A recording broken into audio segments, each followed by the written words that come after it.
that aren't labeled. Okay.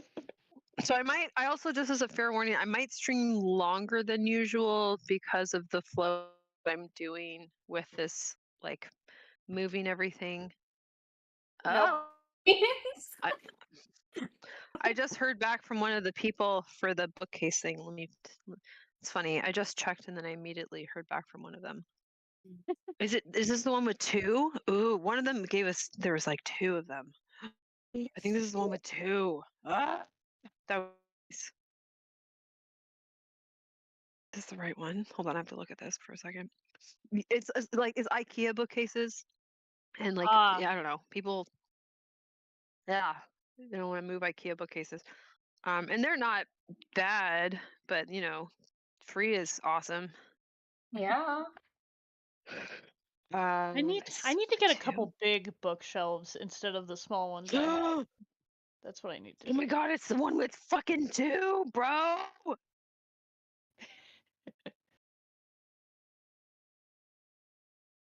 Oh my god, let me blah, blah, blah, blah, blah. Okay, wait.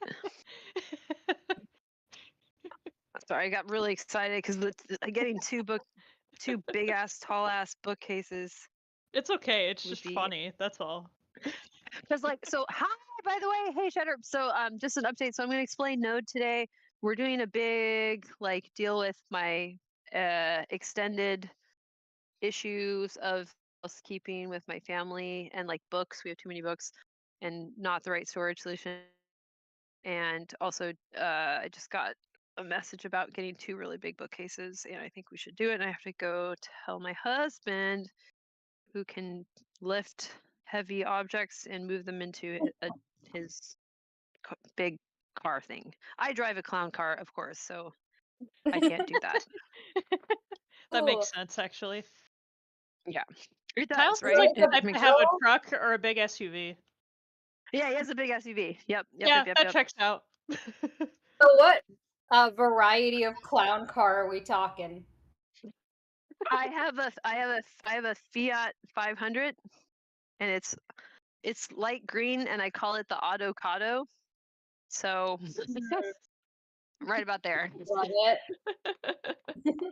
All right. Sounds very you. Yeah, it does. Right? I have to It's look that up my because first it's my first proper car. I inherited my mom's Jetta wagon for a really long time, and, like, was driving that to, like, rap shows and felt very uncool. So this has been nice. Eh. yeah.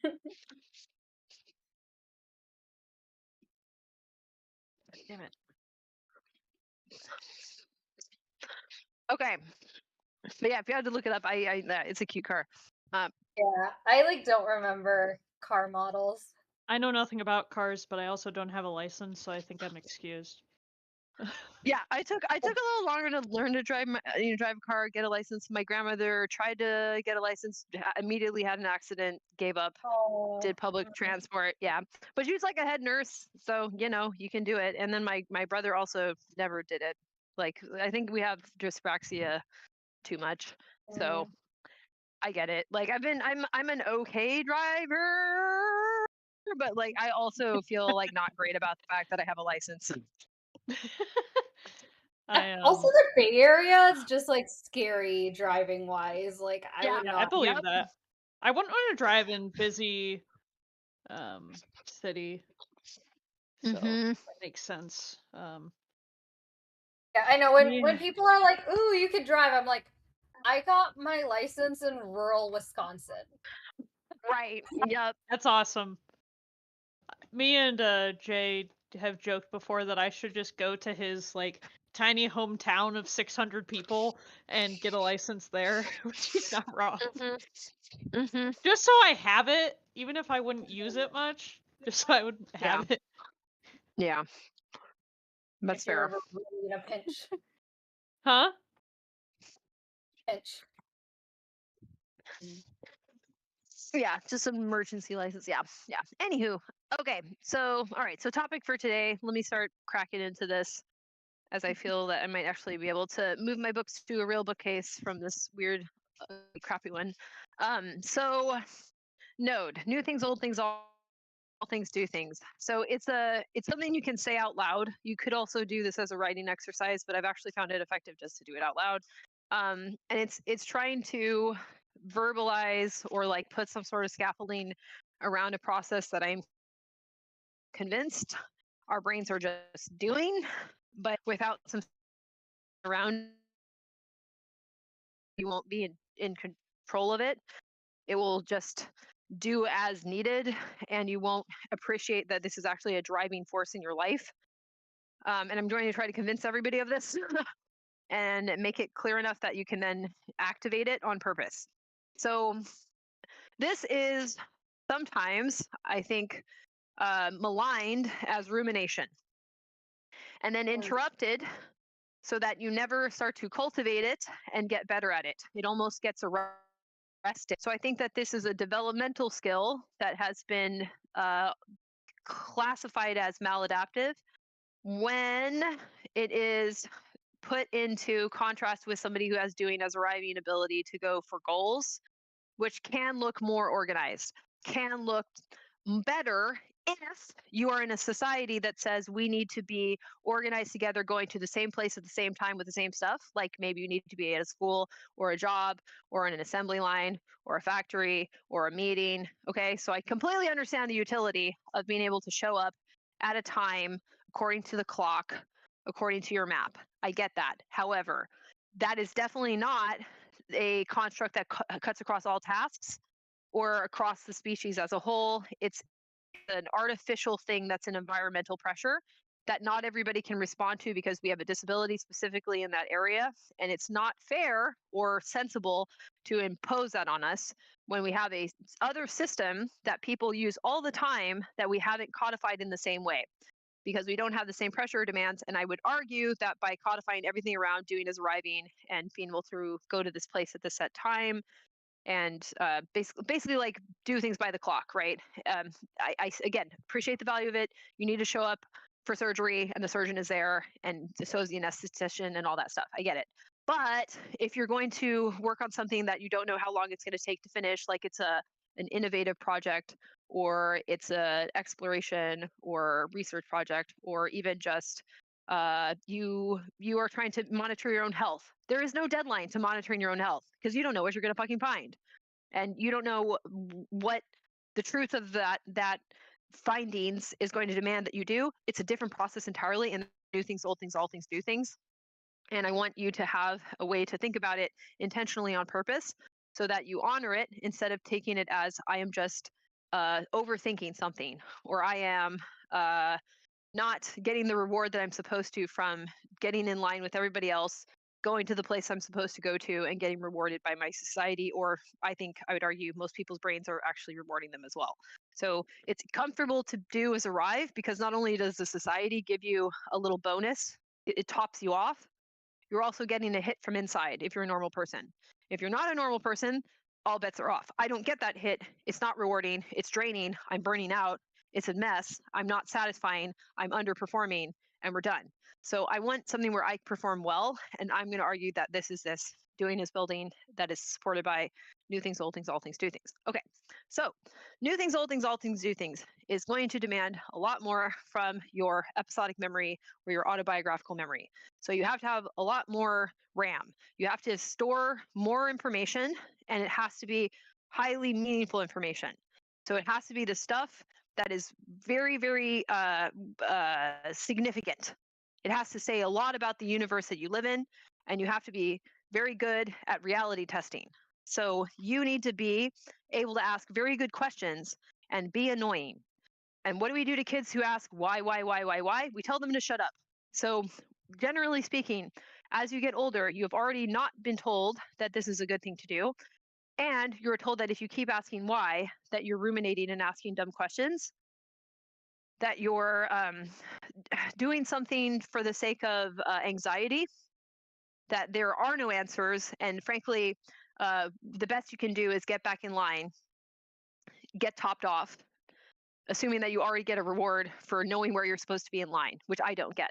So I get more anxious and pissed off at everybody because they're satisfied with, cleaning out their belly button for the day, and I'm not. So this creates an antagonism between the autistic people that are pretty like competent and the rest of the world as well, which I think is you'll see even potential negative health outcomes and life expectancy outcomes from that too. So I would like to eliminate all of that. I would like to say I see where the misunderstanding is, and let's direct that energy back to our work, which looks to someone who's used to getting in line and getting these rewards and getting their daily fix really, really slow. And looks like we're asking too many questions and that we're going into the weeds. We're not. So if you are stuck, quote unquote, while noting, probably what's happening is you are not getting good information and you're trying to get more new information. So I would say now you're in a no cycle, and that's not bad. The problem will be is if your society, if you're Copernicus and your society is too stupid to answer some questions about the cosmos, your no cycle is probably going to suck and we'll have some really negative outcomes. Thankfully, we're a lot further along than that, but honestly, it seems like not really. And by the way, I just used a lot further along than that as a metaphor. So I want to just call attention to the fact that broadly speaking, we'll use doing as arriving metaphors to explain progress, as opposed to something like doing as building metaphor would be like seeing more, right? We don't have as clear a picture. So we even don't have those metaphors as handy, as available. That's a little bit more doing as building to say handy, available. So the doing as building person, if you say new thing, old thing, what am I talking about? So new thing is the information you do not have yet. That is, again, it's high value information. It's very salient to the universe that you most likely live in, and it's rich. It's rich in meaning and potential for helping you to understand complexity. So it's giving you a lot of insight, not only in the present moment, but also going back in time to the information you already have, and possibly will change that information in this process that I'm going to describe immediately as soon as you get it. So the new information is transformative information. That's the kind that we're looking for, not just any old information. And if you do this cycle long enough, you start to develop something called discernment and you start to have standards and boundaries. And you can see we have a society that has very poor boundaries and very poor standards, which is, again, another argument that I'm saying that this is truly a societal wide problem, and treating this as like a pathology, or I guess even what's the word psychologists would use? Oh gosh, it's one of the big 5 traits. Why can't I think of it? Hold on. I cannot think of neuroticism. Like this is just simply neuroticism. It is not. This is not neuroticism. So if we treat it like it were, we start to dismiss the fact that you need to cultivate over time these standards where you can start to look for new information in a way that you quickly are saying, well, that's likely to be true, valuable stuff, and that's likely to not be. And also that you can even have skepticism about your level of certainty, like how high of a degree of certainty should you even place on yourself. So you get to have like a statistical like frame of reference of your own way of thinking. Like it's like what statistical probability is should I attribute to my own ability to guess probability. Fascinating. Wow. So you're like doing metacognition, like a buzzword, hype word, like maybe 15 years ago before everyone forgot about it, because apparently it's too hard for anybody to do if you train them out of this by telling them they're neurotic. So so if you're doing the new thing, old thing, and you get kind of stuck, that means when your brain went to the old information, I think you realize it wasn't time yet to do the next stage, which is the all things, which is synthesis, which is saying, now that I have this new information, going back into this rich episodic memory, which you've had to cultivate and do push ups on, and have the ability to rely on as your main way of consolidating information and getting rewards and getting motivation. Since you've had to go do this your whole life, you're pretty good at it. You're pretty then saying, like, well, it would be inappropriate to synthesize now. If I were to synthesize at this time, the conclusions that I would have to make would make would take liberties. I would have to take too many liberties. So I need to get more new information. And if your society says, stop asking questions, why are you like this? No, you suck, blah, blah, blah. You're ruminating. What the hell are you supposed to do? And then you interrupt your own process, or the society can have an even more antagonistic response to it. So I'm suggesting that is what has stopped you from consciously supporting this, and also not having the language to do so, and to have confidence and trust in it. That actually you do need to ask why, and why something like ChatGPT or something else, like maybe Anthropic's model, Claude, any of these language models that allow you to keep asking why questions. And if you're really good at this process, you shouldn't have too many problems with its hallucinations. You should be able to say, I see what you're saying, but did you forget this information? It'll go, oh yes, I did forget that information. That's a good point. So you should be able to actually steer it to do some Socratic dialogue with you that doesn't go into absurdity. So if you need some help doing the all things with that, then you can ask enough questions to see if you can get to a sensible all things. And then what I'm going to suggest will happen is you will magically do something.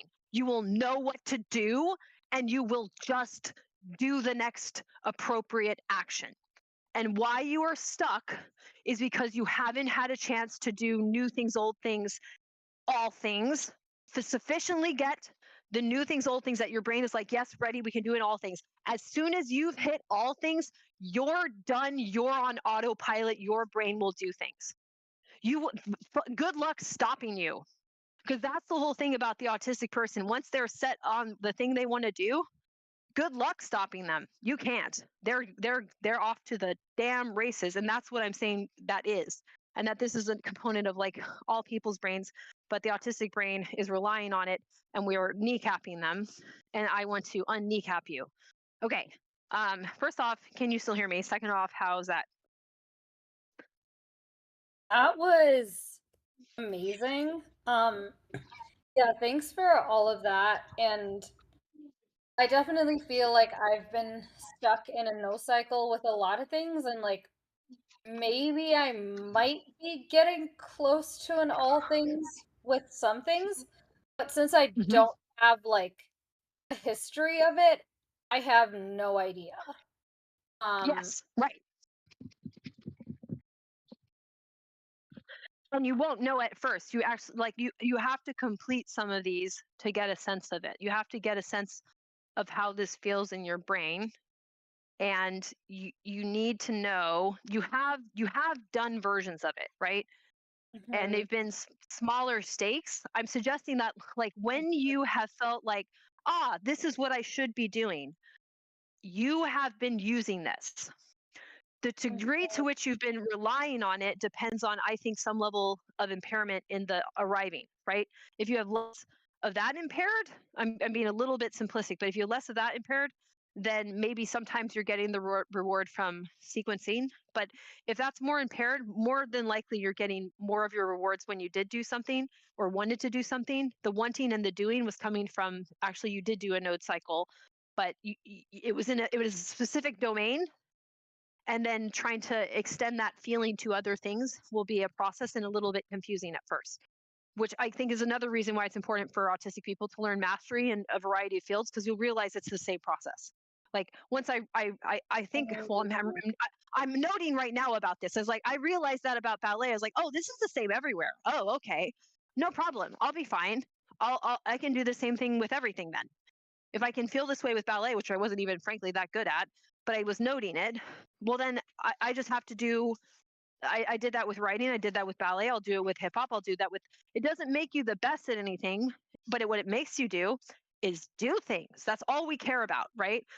We don't care about potentially winning an award for it, or even society bending to your potential. I won't even say your will, right? Like society still may be really irresponsive to you, but that you realize, like, if this is true, this new thing is true, and these old things are true, then this must be true. That process will tell you what to do, and that it's almost like you cannot stop yourself at that point. At that point, that's the driving force. And that's sometimes seen as like a creative person that's like in the zone, or like in media you'll see like the artist that's like frantically painting like they're possessed or something. Like it's portrayed in holistic media, like literature, as a possessed person, which I think is fascinating. But that's the state that I'm talking about. So it's seen in a negative light. And I think what it really is something that we've learned to be afraid of in ourselves. Like it's madness. Basically, like the form of motivation that autistic people rely on has been alienized because it's unusual. It's unusual for your brain to be as reliant on it. So it's been treated as sickness, as crazy, as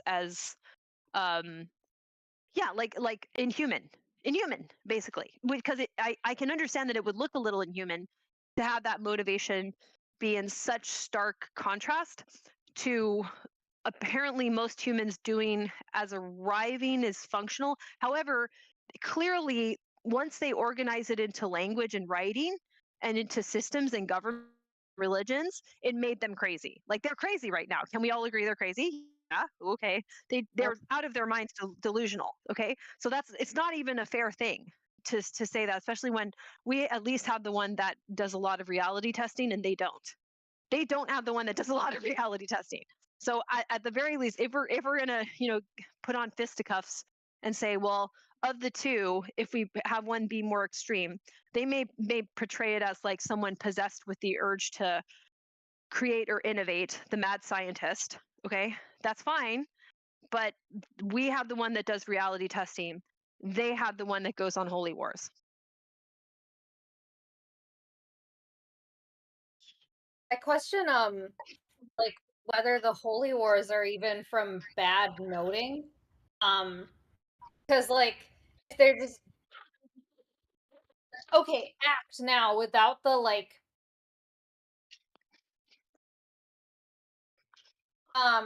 like our brains, like people in general, I'm not talking like neurodivergence. Like when we're forced to make decisions without enough information, we conflate things. Either that or just like refuse to act. Which like, that maybe there's like, that could be demand avoidance. I'm gonna argue a thing. I think that I genuinely think holistic people imitate autistic people to get status. This is maybe slightly controversial. So I think that holistic people will be like, oh, the autistic person comes up with big ideas. Cool. I will come up with a big idea, but I will be more charismatic than them. So, in my opinion, while I think it's possible, we tend not to be the most charismatic individuals in the long run. We're not good at that.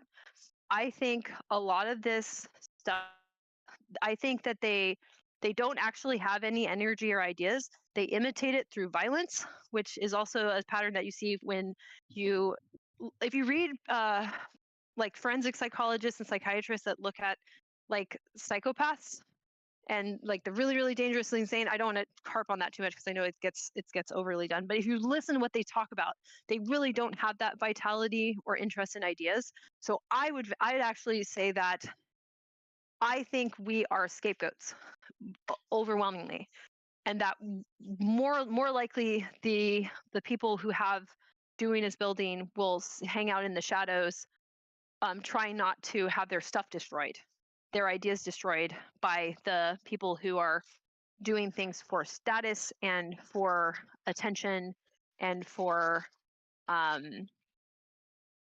like protection from the like they want to be special people. They want to be divine special people, and this isn't the ideas are not about being divine or special. Like the ideas are about making a cool thing, and you can't possibly make a cool thing that doesn't exist. So these religions and stuff, they don't make anything real. They make nothing. Like there's no there's no material reality there at all, and it would take a lot to get into that stage if somebody, unless somebody has like, like psychosis or something like that. So I think it's complex, but my read of it, most of the people that we see that are driving the extremes of our culture are probably more like psychopaths and sociopaths, which is an uncomfortable thing. And I take umbrage with it because I think that they also are more likely to attack autistic people and make them feel like shit and scapegoat them and make them feel really bad about themselves. And I don't like that. So I also am ready on the defense with it. So I have a bias there that I acknowledge, that I tend to think that, yeah, it's probably not coming from the noting thing, unless if it's somehow blended into like maybe an holistic version of it that I can't quite fully appreciate, because this is I do experience note in a vacuum. And I think why it's important to understand it is, if you are having a hard time with motivation, it is really important to try this and to give it time. So if the new idea has come in to your field of awareness and it doesn't make sense, then the practice is to like see if there's something wrong with your entire field of ideas. You may have to start learning a whole bunch of stuff. Like if you've been held back from a lot of information, then you may need to take even more time studying. But we don't allow for that in our society. We don't pay you to study. We charge you to study. So it costs so much for people to spend a lot of time to learn and to even question what they're learning, to say like, well, do I think that this field is well developed enough for me to trust it right now? Do I think there's some flaws in it? Like a lot of fields I take issues with because it's clearly misogynistic. Most fields are still deeply enmeshed with old misogynistic beliefs.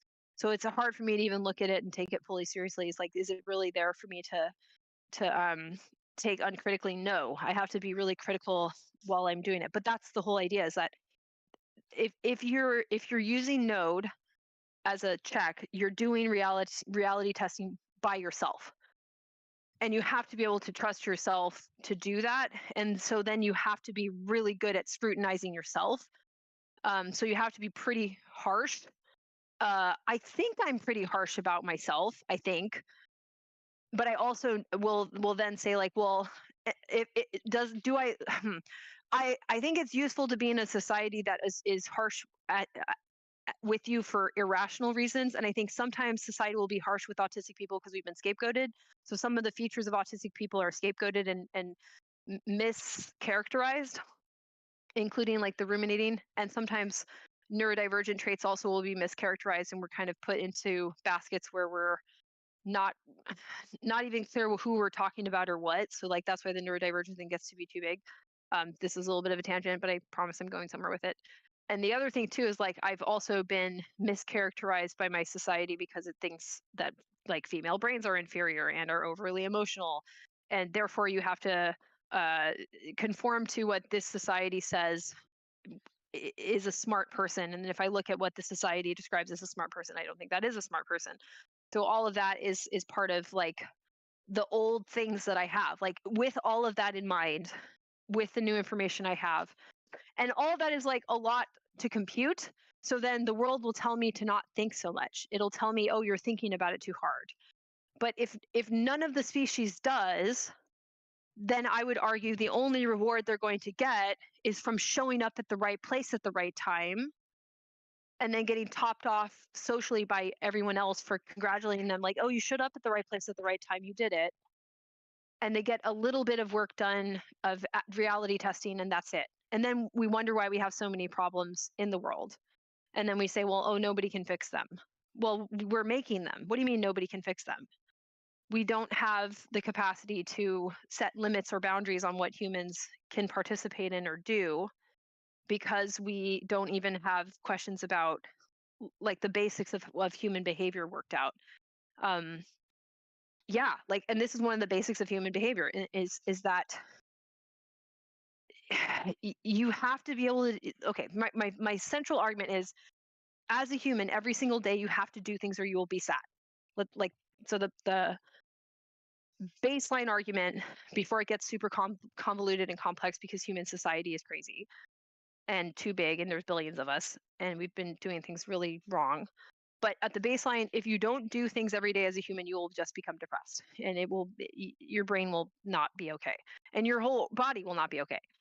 So if you have a problem getting that reward for doing things, or facilitating that process of doing things, because moving through space to a goal in the space doesn't work right, it seems to me there's this other system and we've been using it. But if you look at the language for how to motivate yourself to do things, none of it describes this other system. So node is a way to describe the system to yourself. So all you really have to do, assuming that it's your brain is,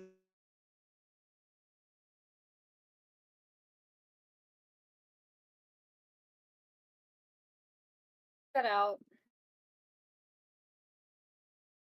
step one. I hate this because we're already back to doing as arriving language with step one. But for the ease of like time moves through space, so you can't do all things at the same time. And your brain is seeing step one, seeing through time and space. So fair. Okay. But you will notice that some new things have happened. Some new things have happened in your brain. And immediately your brain brought up some old things that had all.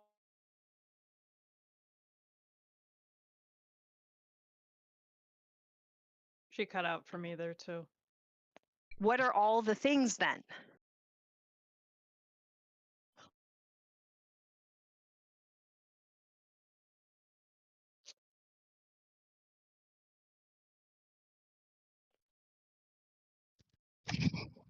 Hello? You want to Hi try it? again. We cut Yeah. out sometimes, but we cut out. You cut out twice during that. Oh, Yeah, okay. you were yeah, basically you were saying that we need to do things every day or we'll get depressed. And then you were talking about yeah, like something about when we notice new things happen in our brain and then it immediately brings up old things and we need to figure out like what the all things are. Right, That's what exactly, exactly. So yes. So yeah, that's exactly. So it's already happening. So maybe we can like try this together. So since you've been on the call, some new things have happened, right? And because of those new things have happened, your brain already brought up old things that already have occurred, that you are aware of, that your brain decided to bring up. And then with that in mind, the kind of the only action you have to do after you've noticed that and noticed that is then ask yourself, okay, well then what are all the things then? So you're making sets, right? So you have a new set of things. Your brain already brought up an old set of things, and now you have to just look at it and be like, okay, what is this set?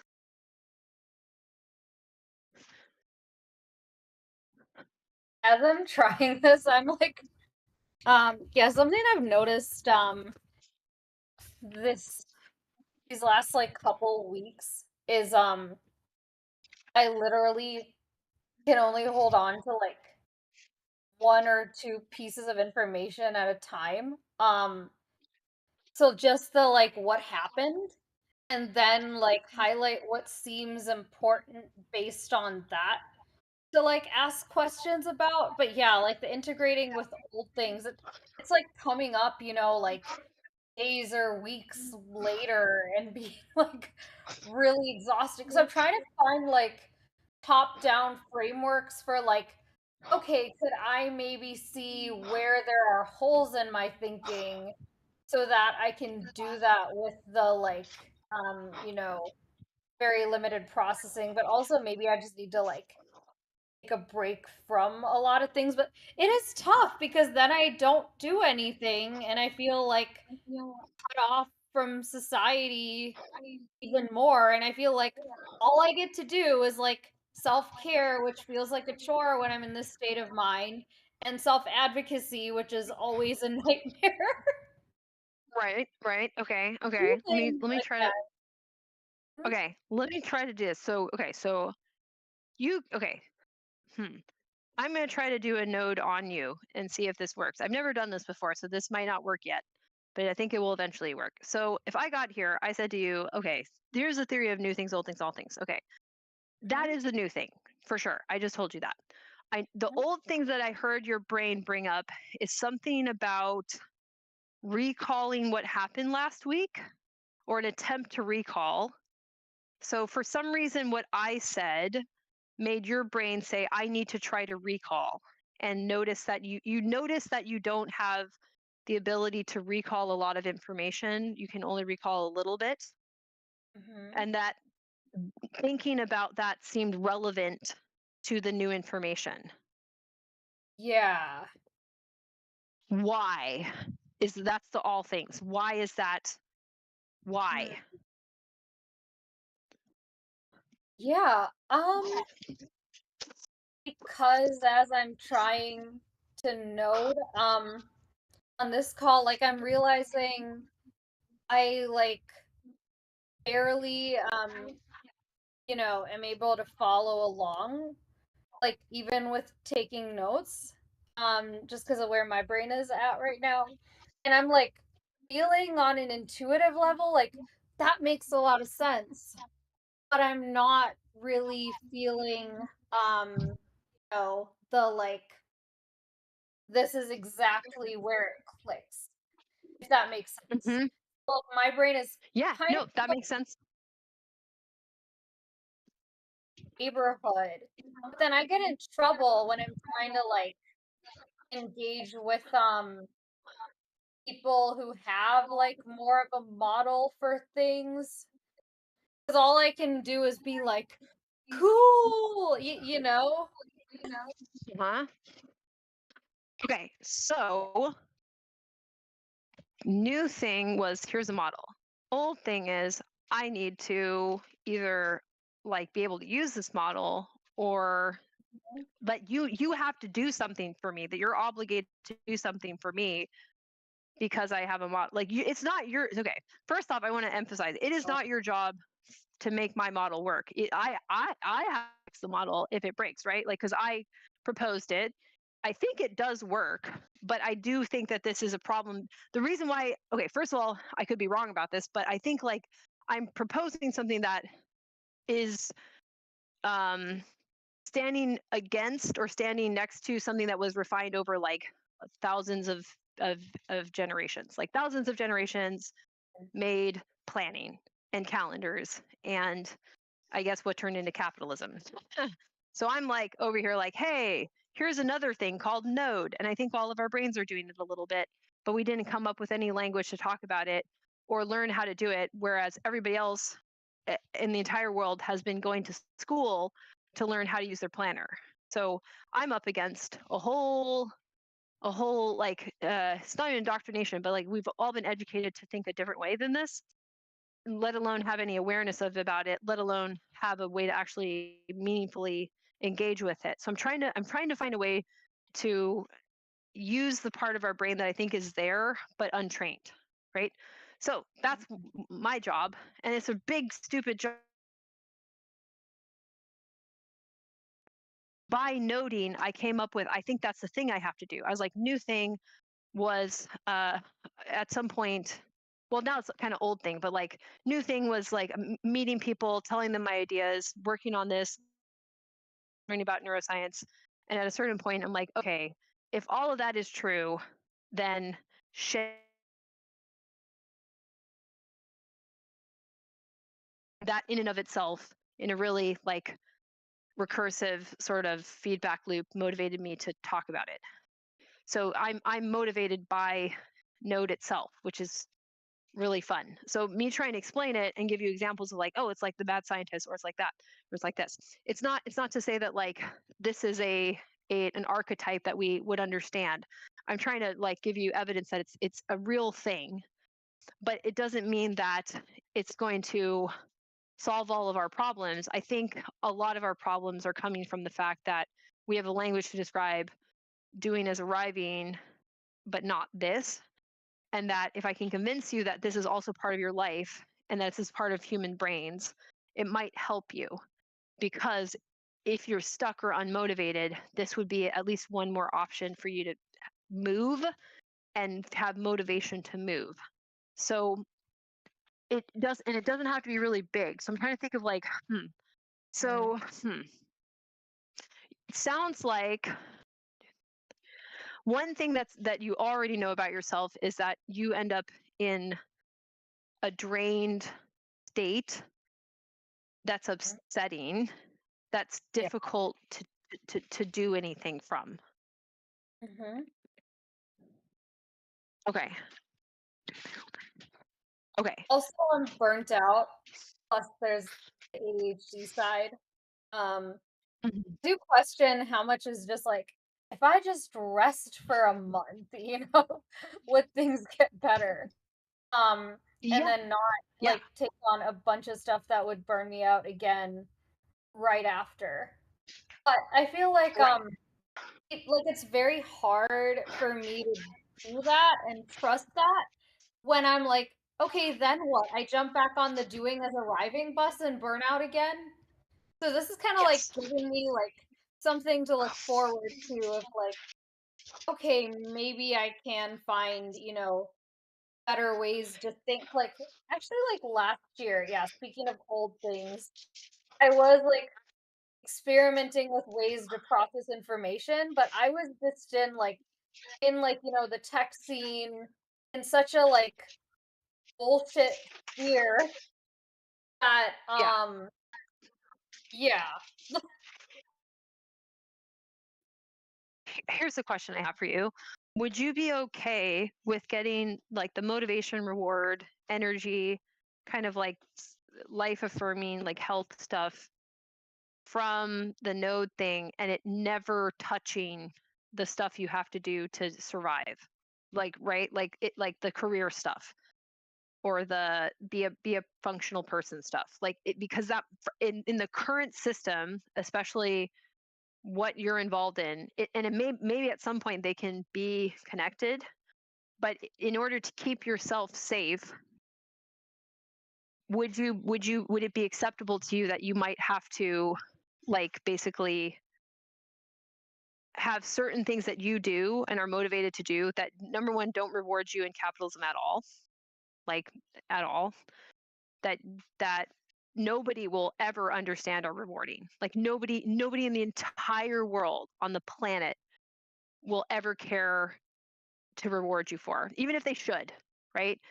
Would that, how does that, not even would that, like, how does that sound to you is what I'd be curious. I'm not opposed in theory, but I'm reaching a point where the doing as arriving that's expected is getting to be like more and more of a maze to the point where I'm like, you know, like collapsing in the middle of it. And then Mhm. and then sometimes people have kind of labeled me as like maybe I am the kind of person who can develop models and write books and like be a thought leader. My process of elimination, if I'm Do you struggling think, Hmm? can I ask you a question? Do you think leader is a real thing? Do you think that's a real thing or is that a bullshit term? Genuinely. I think that there's potential for it to be a real thing, and maybe it was at some points in history. But nowadays, if you look at who's a thought leader in a lot of capitalist fields, at least, like they're all marketing experts. Right. So you might need to tell people you're a thought leader if, as a survival mechanism. But again, this is back to the like if because okay. I don't think thought leaders are a real thing. I think that's bullshit. Like if somebody called me a thought leader, I think I would I'd tell them to like sit down for a really really long time and think about what they did. So like that's not a real thing. So yeah, like and I'm sure somebody can say that with like the brightest smile on their face and be a wonderful person at the same time. but you are in a very strange world, and they are never how do I put this carefully? I will put this very carefully. They are the most deluded about how invested they are in doing as arriving. They want to go to Mars. They want to go to Mars. Like, they're the most invested in it, while having to convince themselves they're not, because the the damage that you do to other people, to invention, to innovation, you can't, they chew through engineers, chew through them, right? Mhm. Those are people that actually build, and have to deny that they're doing that. So they need something like a term like thought leaders, while the people that actually build their code are, Mhm. having to quit in their mid 20s. Yeah. So, so we, if yeah, or worse, or worse. So I think also, like, um that's a weird class of people, and they're probably somebody you watch, and just get as much information, ask a lot of questions about, like, is any of this real? Is any of this real? Mhm. And would you be okay being around them that much? And do you need to be around them less to be healthy, even though probably you need to be around them, because this is that's probably the smartest place for you to be career wise. You've invested a lot of time in it. It's very lucrative. You can probably do some good from there, but they're not, I don't think, going to help you with your motivation, because they're never Mhm.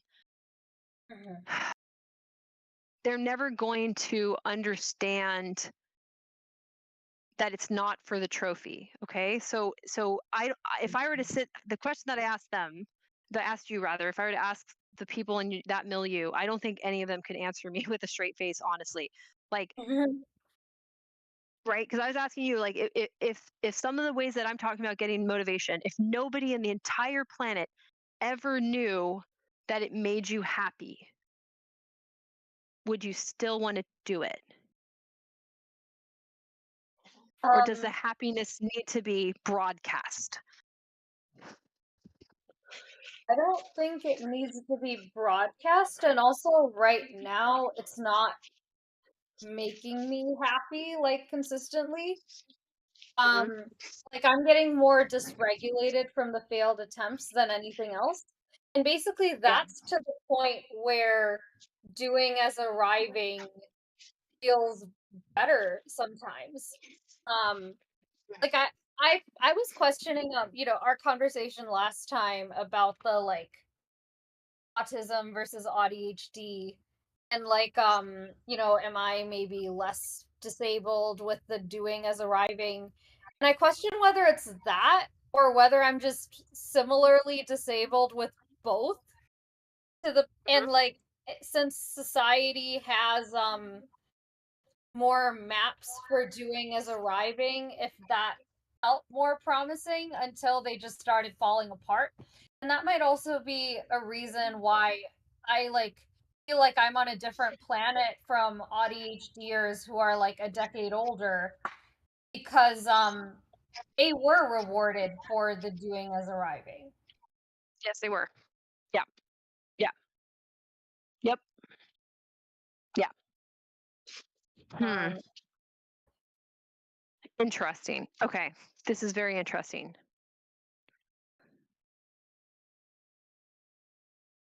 yeah. Hmm. Okay. I'm thinking. New things, old things. Okay.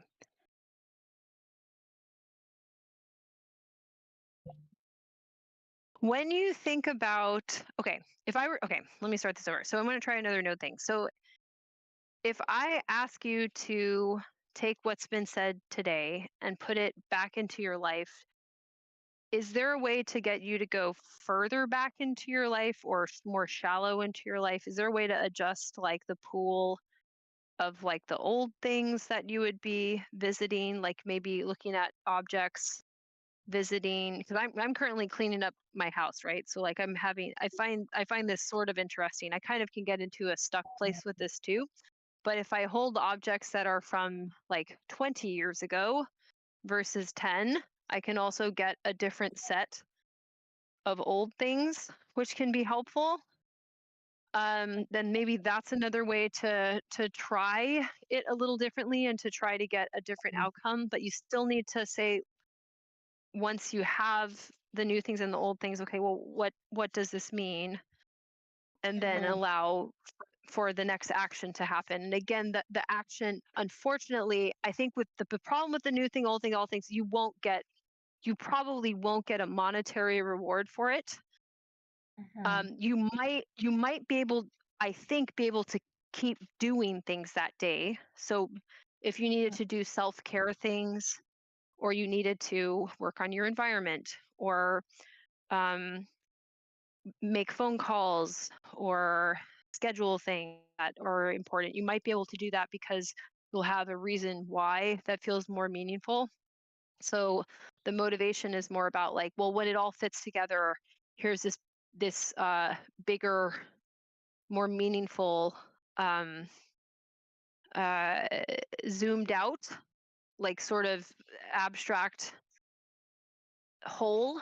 I won't even say big picture because it's not a picture. It's like a whole organism. Like you care more about the whole organism. So if you can get to that point, but the organism could be shifted if you uh, allow the old things to be a different set, because it's really just like a combination of stored information that you have, and maybe some things were stored better than others as well, which would be interesting. Yeah.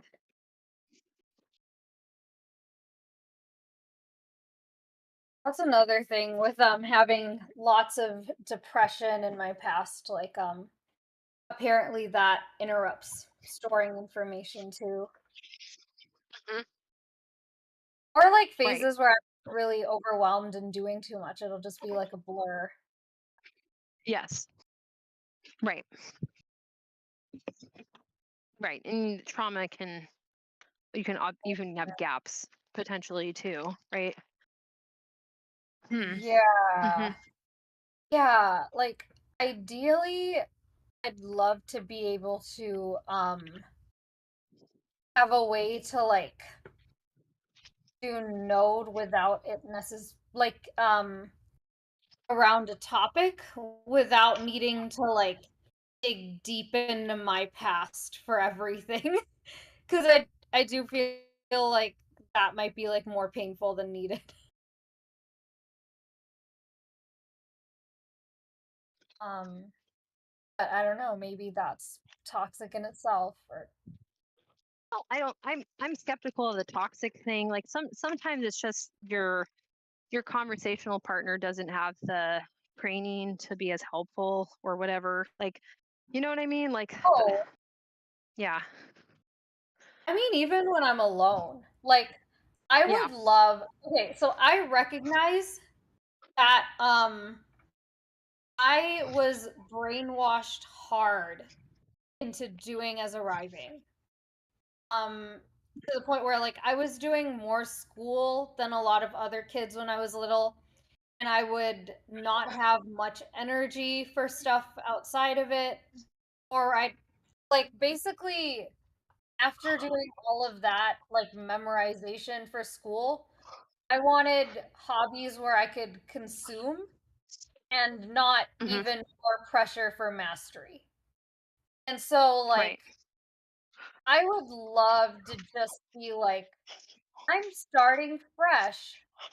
How do I learn a subject? And this goes to what you were saying about seeing if a field is developed enough to trust it. And so like there's this book called Ultra Learning, which I haven't read, but I listened to a podcast about it, and the author basically recommends talking to like, you know, I don't want to use the word thought leader because they didn't say that, but like experienced people in a field, people who have a skill that you want.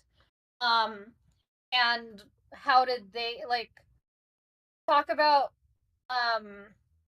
they'd recommend doing to learn how to get there, which kind of goes back to what you were saying about how we need to observe like quality work and not just work in general. Um like I've been trying to do this for the user experience research field, and sometimes you know, I'll come across things people share where it feels like it's clicking well and it's filling gaps in my knowledge. And then I'll come across things where I'm like, that standard is probably going to yield a really biased sample, and a really biased sample, like cognitive diversity wise. And I'm just like, fuck, like, okay, what you said, where like, okay, learning mastery in ballet should make it easier for hip hop, like, that in theory is like, should happen. But for me, because of the kind of things that I've been exploring and how much BS there is, it's like, okay, well, I'm not able to note over here. Let me go to this other place. And then I like haven't learned how to master things, so that doesn't go well. But I have like gotten too good at detecting BS to be like happy with the status quo and do as right. So back to what you were saying about could I feel okay if I'm not rewarded for noting, and like could I have a career outside of noting? I'm like, well, the having a career outside of noting, maybe I need to consider the like gig work where my boss doesn't know who I am. If I'm gonna like, you know, get into conflict with them if we have to have conversations, you know? Right, right. Hmm. That's like really tough, being, you know, early career in a field and already having skepticism.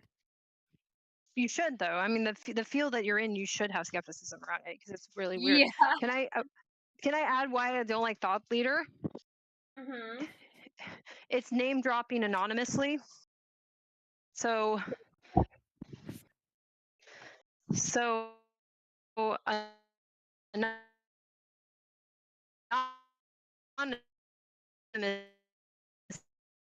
people, the people that like their thought. You know how people think they're really smart? Yeah. So this guy, people who think like this guy. Okay, what?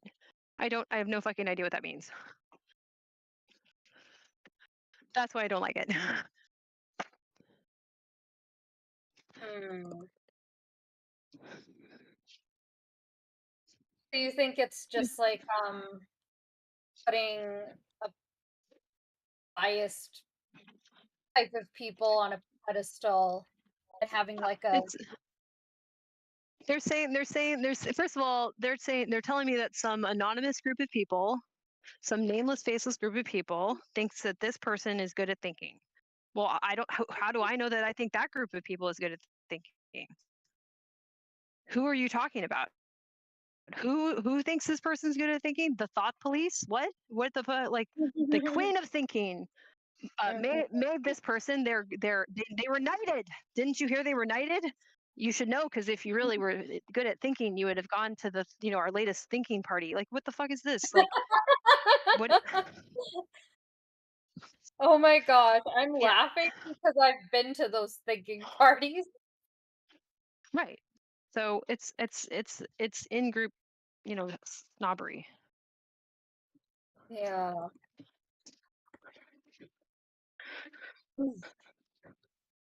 Man,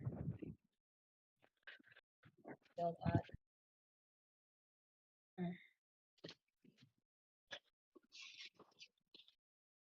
Shadow, I'm And it's a curious. jargon term too. Hmm?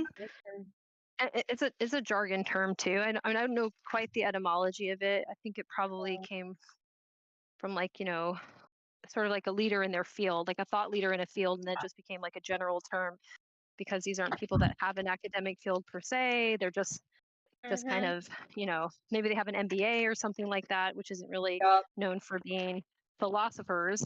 But since they all want to be, you know, discount Plato, we have to hear about all their thoughts. And maybe I don't want to. I don't I don't need, like, there's no award, there's no Mm. there's no grants, there's no research papers, there's thought leading. Okay. It's just gross. Yeah, you did kind of hit the nail on the head. Like, um, I feel like now the past is documented in a way that makes it look good. But from where I Mhm. stand, it sounds like people used to more or less listen to, again, a biased subset, like male dominated, for example, of Yeah. people who actually accomplished something in a specific field. Versus now it's like, I'm good at thinking, or you should listen to me because I'm a rapper and here's my perspective on how to build spaceships. And so you can build spaceships too without having to go to school for it. Right. That's not sensible at all. It's an interesting world that we live in, because I do believe in I do believe in, like, it's interesting.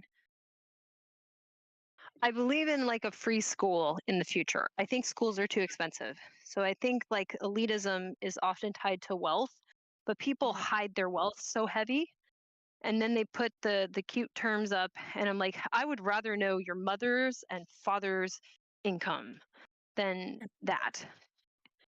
And Mhm. that's where it loses me. And I also think it gets, it's, yeah, so it's we have a really weird dynamic. So some of it is like, it's saying that, like, no, I deserve these things I got, don't you know, I'm actually a really magnificent human being. And I'm like, I don't think that's what happened. I think the story is this complex and sad tragedy where people who really were interested in what they wanted to learn in it. Mhm. Yeah.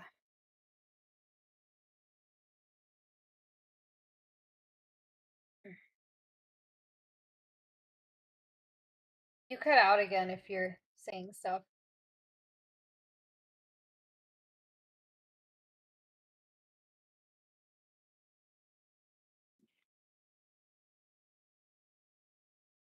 Hello?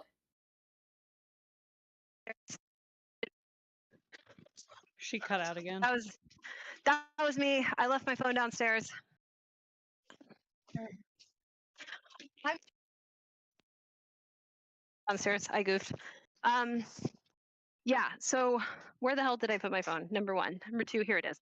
Okay. Yeah. It's there's a class thing that's really weird Uh, embedded in it, and I don't like that part of it.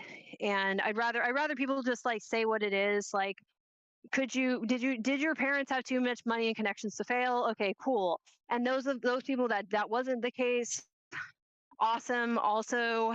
But what is our actual class status? And let's, like, speak a little bit more from there, and then, like, speak about, like, well, did some people not go to school because of debt? Did some really brilliant minds not go to school because of debt? Did some people drop out of school that actually couldn't fail because they were in too high of a class, and mom and dad, frankly, had too good of a reputation in old money world? And that's yeah. why they're giving TED Talks. Is that why? Yeah. I feel like it's a lot of people who have too much money to etc. to fail, and people trying to imitate them to get to a place of Yeah, safety. yeah, exactly. So I don't want to adopt the language that was meant to apologize for them being in places that class of person that I have some issues with, who I know, I'm not trying to say that they're bad people. I'm saying that they live an unexamined life, and that's not good for any of us. It's not good for me because I have too many impairments for that, bro. Like, can't do it.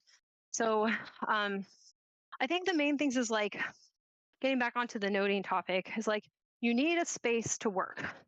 That's going to be very important. So if you are going to do things, it's going to be the do things will not be do well, like, I guess if you have a more let me walk this back. If you have a more intact brain than me, maybe the do things can be doing as arriving goals. Maybe you can do some goals. Maybe. I don't know. Mine doesn't quite more fluid and switch tasks. Probably how it's supposed to work. But you need a space where you process and have some trust that whatever the hell your brain has managed to remember is what you needed to remember. Because that's what I think is not being told to you by our culture, is that whatever you remembered, you didn't remember the right stuff. You need to remember the lightning in the bottle correct thing that's going to be get you in the right place at the right time so that you can be the one that's lucky, instead of your brain is trying to remember the things that are actually salient to your organism based on your life that you've been witnessing from a firsthand perspective, right? So you're not a stock. You're not a stock. You don't need to predict what's going to happen in the market. That's not the memories you need to hold, is the one that will be valuable for your investment. So even if you have a limited memory, I wonder if that's maybe a better approach to it, is to say that, like, okay, your old things are not going to be the same. Maybe they won't be the same fidelity. Maybe they won't be the same quantity. This doesn't matter. They have to be valuable because you remembered them, instead of you remembered bullshit, which is another thing that gets levied against women. Mm.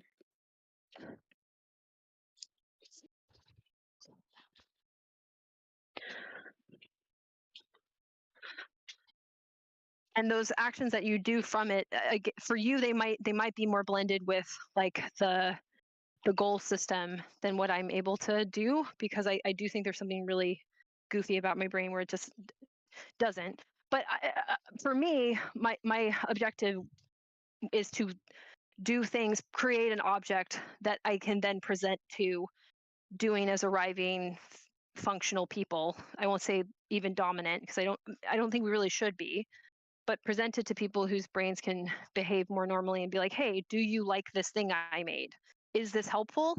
And hopefully the answer is yes. And oh boy, I've done something pro-social and I feel good. Because, like, I'm a human. I'm a human, and I want to meaningfully contribute to the other humans. I have that pro-social instinct, or I guess hardwiring in my brain, which is great. I'm glad that I do have that. There's people that don't, apparently. Um, but I I don't think I can get there to the point where I can be even somewhat uh, um, interdependent on other people. I'm going to have to be interdependent on people who have some doing as arriving, because I have that level of impairment, and I accept that about myself. I'm not going to be able to compensate. I'm not going to be. I literally need some people to do some caretaking on me. It sucks a little bit, I guess, or does it? I don't know. Maybe not. But I actually need to exchange something with them, so I need to give them my best doing is building outcomes. And so that's why I'm trying really hard to do, like, the space management stuff, so that I have a factory and a laboratory for me to produce the things that my doing is building will produce, if I do, like, node cycles over and over in a valuable space. Now that is, I think, a little weird, that I need to do it that exclusively. But you can do less of that if you don't need to have it as, like, the solution, and it can give you a way to contribute to the world that's that like at the end of this at the end of this, hopefully you've built something that then you take with you to the next goal thing, right? And maybe it is a book or something. Hopefully not because you're a quote unquote thought leader, like, who knows, right? But because you really want to, make the book, because you can't help but make the damn book. Don't write the book until the book can't help but be made, is what I would argue. But society says no, and yet still has the image of the crazed writer who can't stop writing like they're possessed. What is that? Yeah, I feel that. And I'm, like, running into this dilemma. Like, speaking of old things, when I think back to when was I happiest and healthiest, um, one phase that comes up is when I first started working after college, and I like at a position where I was learning because I was fresh. Um, and the demands weren't like super, super high yet. And I like could explore the city after work. Um, and I got to build in the process of doing as arriving, in bits and pieces. Yeah. And I didn't really Right. feel like a desire to, okay, I guess like I haven't identified as a doing as building person because like examples that I see a lot are like people who set out to do as build and they don't like, okay, their reason why they can't not do it is all doing as arriving. Like they'd lose the privilege to have space to, fly off to wherever they want and party. If they stop identifying as a builder versus when I'm actually trying to build, I'm like, man, do I really have to fly over there? Like, what am I gonna get out of it? Like, how disruptive Right. is it gonna be? Um, and so like part of me is like, okay, can I just drop this like basically problematic shit at some past jobs. I wanted to work not there. And then people were telling me, you have the mind of a thought leader. You're smart. You belong making change happen rather than being a cog in the machine. And yet, like, when I look back to when was I the most stable, it was when I was a cog in a not toxic machine or like less toxic machine. And I'm like, Right. can I just like rewind? But I don't know, like I'm not 21 anymore. I can't go back to that brain and the like thinking that the systems kind of know what they're doing.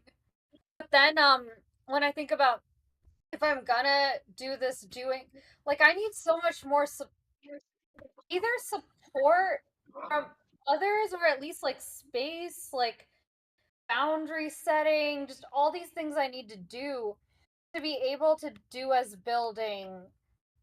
Or would I prefer like it's okay, like I don't need much accommodations if I'm just gonna like watch YouTube shorts all day.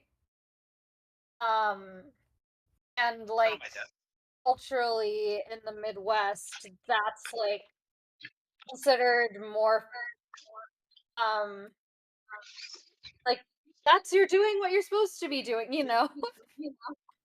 um so it's like very hard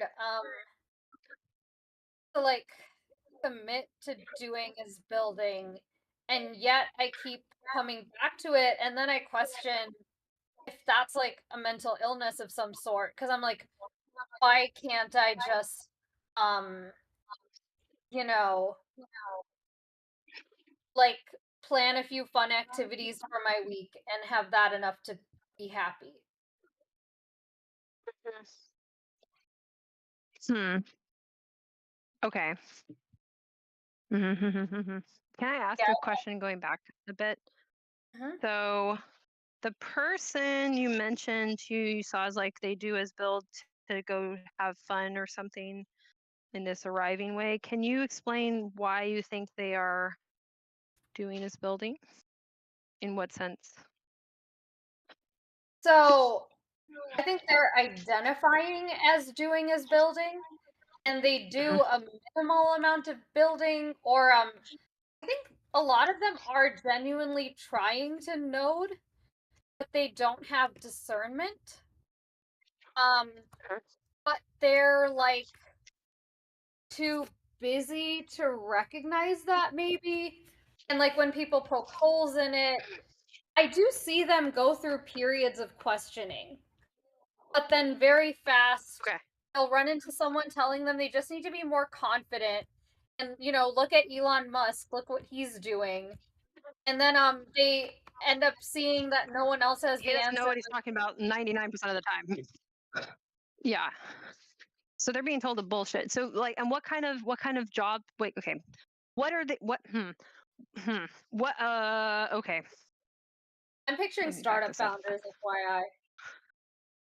Like Startup. especially Okay. the ones who drop Do out of they? college at 20. Do they know how to literally build anything? Like anything? Like Somewhat. assemble a thing with their hands? Somewhat. Okay. Yeah. So then they're not. So they're expecting someone else to do it that they hire, and that they're going to be in charge of this person because they want to have status over that person. So they are doing as arriving people, and that's why they want to leave what they're doing to do what they actually want to do, which is to look cool and get dopamine or something, Oh I yeah. guess, or whatever they think Yeah. they're doing. Yeah, okay. So That's they're not. That's yeah. Mm. Then they have absolutely no idea how to be doing. They, uh. So, like, a couple questions would be like, why they should? Okay, why do they want to have? Why do they want to start a company? Not why do they want to have a startup? That's jargon. Why do they want to start a company? Why do they want to start a tech company? Why do they want to employ other people? Why do they like money? How do they feel about money? How do they feel about money? How do they feel about money? How do they feel about buying things? What do they like to buy? Why do they like buying things? Why do they like buying things? They probably never fucking asked themselves that. I'm sorry, it gets me. So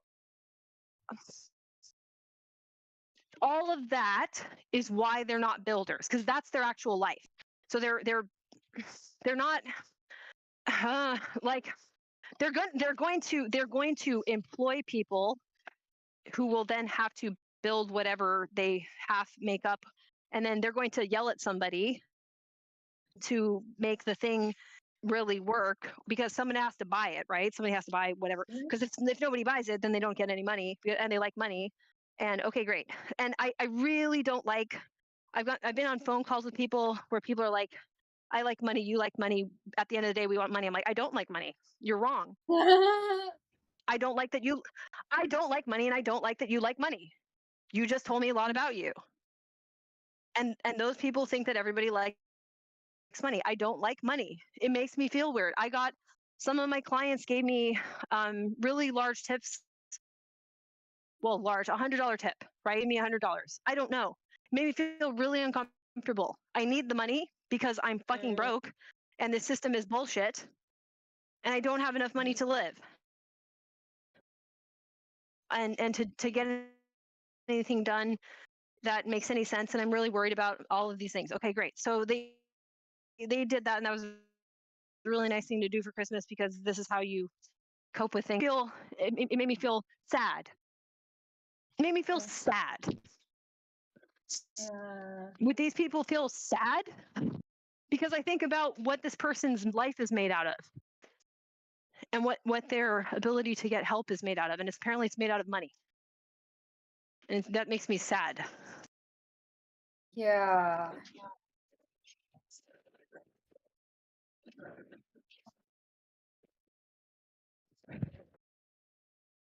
Feel that.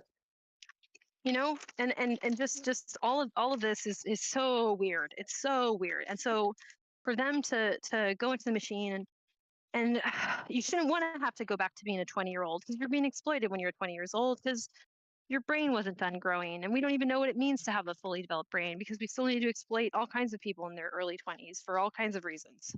So we don't ask meaningful Yeah. questions about what you actually need at that age. So yeah, it's like these people suck. I mean, these people kind of suck. Not permanently, not like in an essential way, but they're not going to give you space to node because you might ask questions about them that they never Yeah. bothered to ask about themselves. They didn't bother to ask these questions.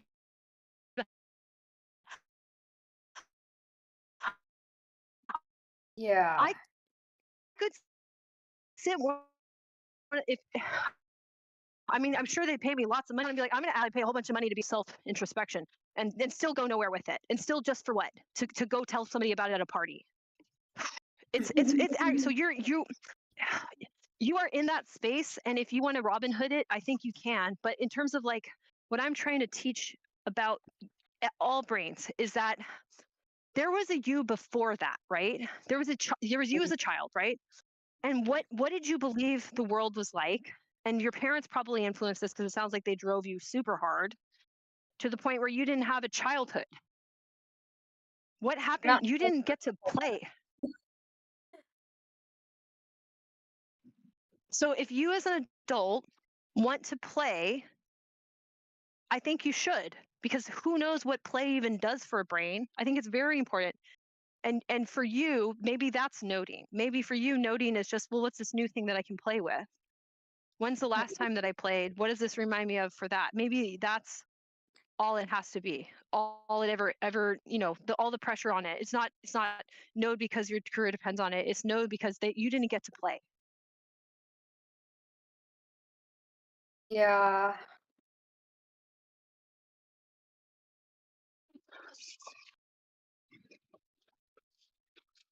Yeah, I have been told that by like a couple people. And like play as an adult is like weird, like when we try to do it with others, because often people either want an output and then it becomes Mhm. another game of boundary setting and convincing and having to verbalize shit ASAP. Or it's like an escapism. Which like that's the Mhm. kind of play that I've been drawn to. Um is like what sex jokes can I make? Sure. Um yeah, and so like trying to tie that to like what can be like or I don't know, like even like more innocent stuff like fashion, it's like yeah, like where I don't have to care. Like I don't have to think about anyone else. I'm just putting together an outfit for myself. No one else has to wear it. Mhm. Um and it's hard to like node any new things from that way of being into like my model for being pro-social, if Okay. that makes sense. And Talk then some more people about are that. like, yeah, because to me they feel like two completely separate compartmentalized things. Like there's like the pro-social to me feels like work and being hyper vigilant. And Mhm. play feels like turn my brain off. Yeah. Um and Mhm. yeah, I'm trying to understand like people who enjoy um more constructive forms of play, like what's that like? Because for me, I find it just exposing my disabilities a lot. Mhm. Um, Yeah. which Which should be that's not okay, by the way. Yeah, like good, you're but gonna it's like you're gonna play differently than a person without your disability. That is your disability is you. yeah, and that like um it's another thing, like another chore to find like where can I play excessively on top Mm. of like where can I work excessively. Um and like that's in a culture where even neurotypicals are like, okay, how do we be inclusive? We get together and get drunk. And there's Mhm. no disability clashing with each other. Right. We're all Mm, equal, we can all get along.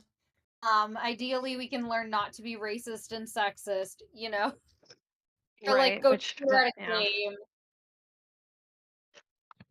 Yeah. I don't like that solution. That and then you end up with people who by the time they're in, like 40 years old already are in like the rooms having to go to meetings. So Or with liver not good. failure. Exactly. exactly. Yeah, that's a mask. It's a mask that's more chaotic, but it's a mask. Yeah, well, like, so I've thought about this too. Like, I think more like organized role play would be good. Like, that would be really fun, and not codifying it excessively, like doing things that, like, I don't really know what play looks like for people who have different brains than our adults, but we need constructive play that adults continue to do. Yeah. And I'm going to separate constructive from productive.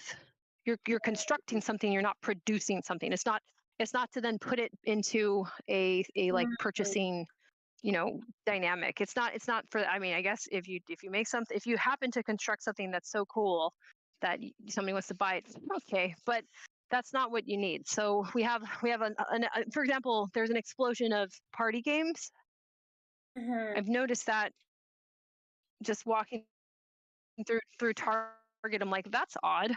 So people are noticing this, that they don't know how to play together as adults, and it feels weird, and they need to. So you're not alone in detecting that the brain is starving for something. But that could be part of your new thing, old thing, all thing, do thing. But what I would suggest to you, based on I'm okay, so I'm trying to build a model of you from the outside, right? So I'm like, new thing I know about Tara, old things I know about Tara, things I would suggest Tara does if I was in Tara's shoes, even though I'm not, right? So I'm guessing. But you did not get to play, so maybe the thing that you need to do your noting about is play specifically, but then not turning it into, and then that becomes what I'm known for. I'm the thought leader in play play design, buzzword, right? It doesn't become a title. Yeah. The official officer of play. No.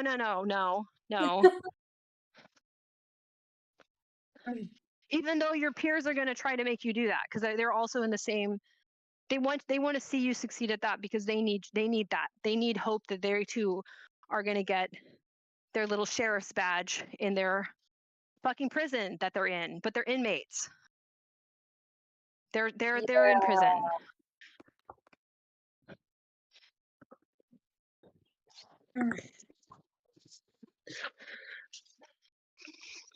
Yeah. Just because they relate to their warden Elon doesn't mean they're free.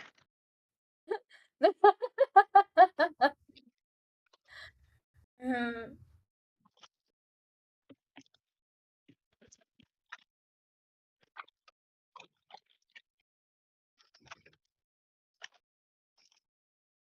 'Have you ever heard Gil Scott-Heron? No. Really famous. Okay, the revolution will not be televised. Huh. Interesting. Am I gonna make you? I'm gonna force you to listen to slam poetry, okay? All right. Awesome. Okay, we're taking. Hello, everyone who's watching this. This is how the stream is. So this is normal here. Welcome, have fun.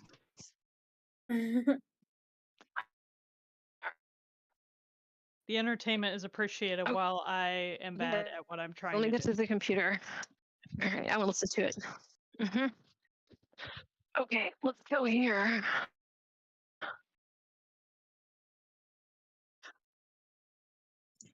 All right.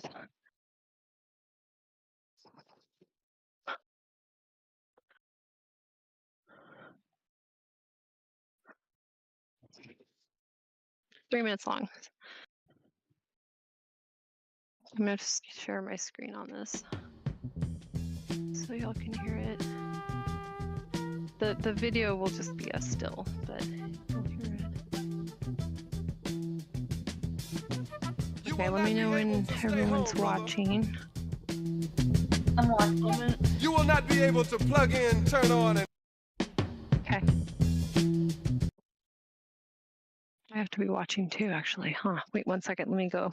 Or otherwise, I don't get to hear it. That's not fun for me. That's funny. Okay, there we go. I had to get off the Yeah. floor. I still have not finished this, by the way. That is how bad I am at this. Oh, that's all right.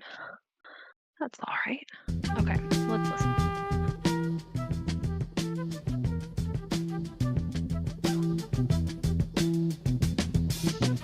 You will not be able to stay home, brother. You will not be able to plug in, turn on, and cop out. You will not be able to lose yourself on Skag and skip out for beer during commercials because the revolution will not be televised. The revolution will not be televised.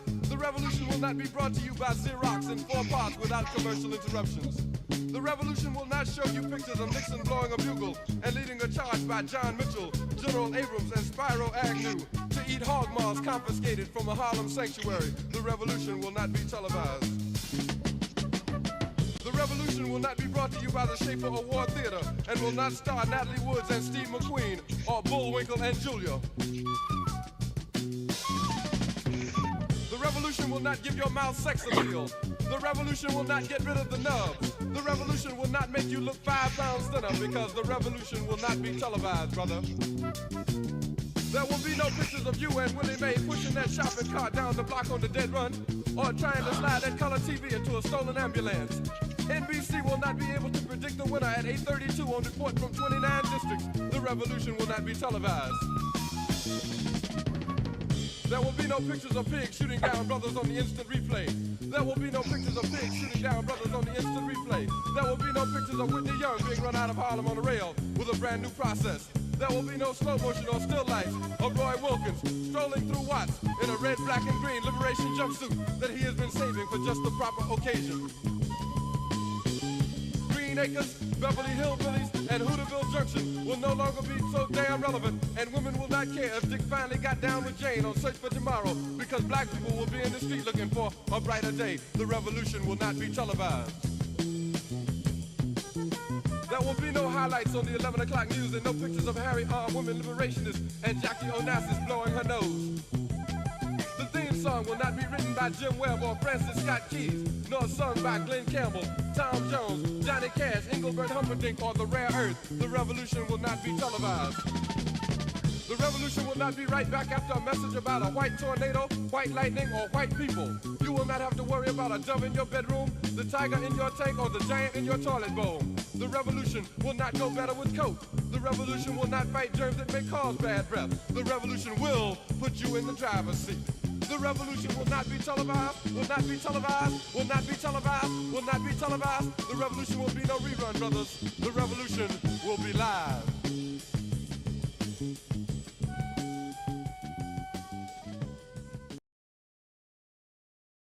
Thank you. First off, that jazz flute was awesome. Right. As a Okay. flute player, I just had to say that first off. Anyways, the revolution will not be televised is really great because he's just saying that like a bunch of things. But the takeaway that I love about it is the fact that when people are sick of a system, the system will no longer be able to comment on the people feeling sick of it. Like the revolution will not go better with Coke. You won't be like, you know, I could really use now is the luxury of being supported by a system that made me go crazy in the first place.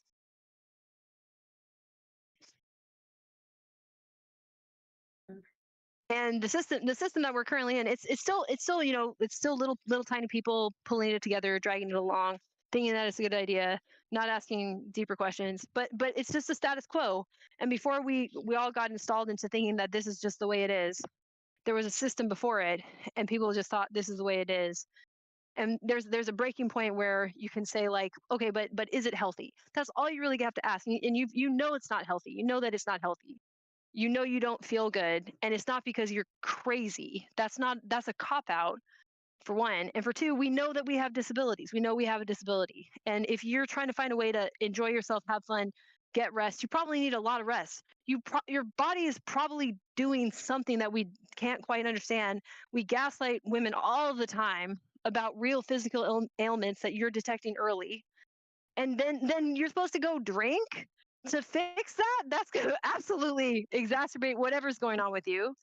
You know, like I have a client who's I'm not trying to spill people's, you know, pasta all over the floor. That's their business. But I have a client who they've been in a room for a really long time. They've been in the rooms for a really long time, right? But also I just learned they have restless leg, and they're finally getting around to checking out the restless leg. I absolutely know that drinking can contribute to restless leg.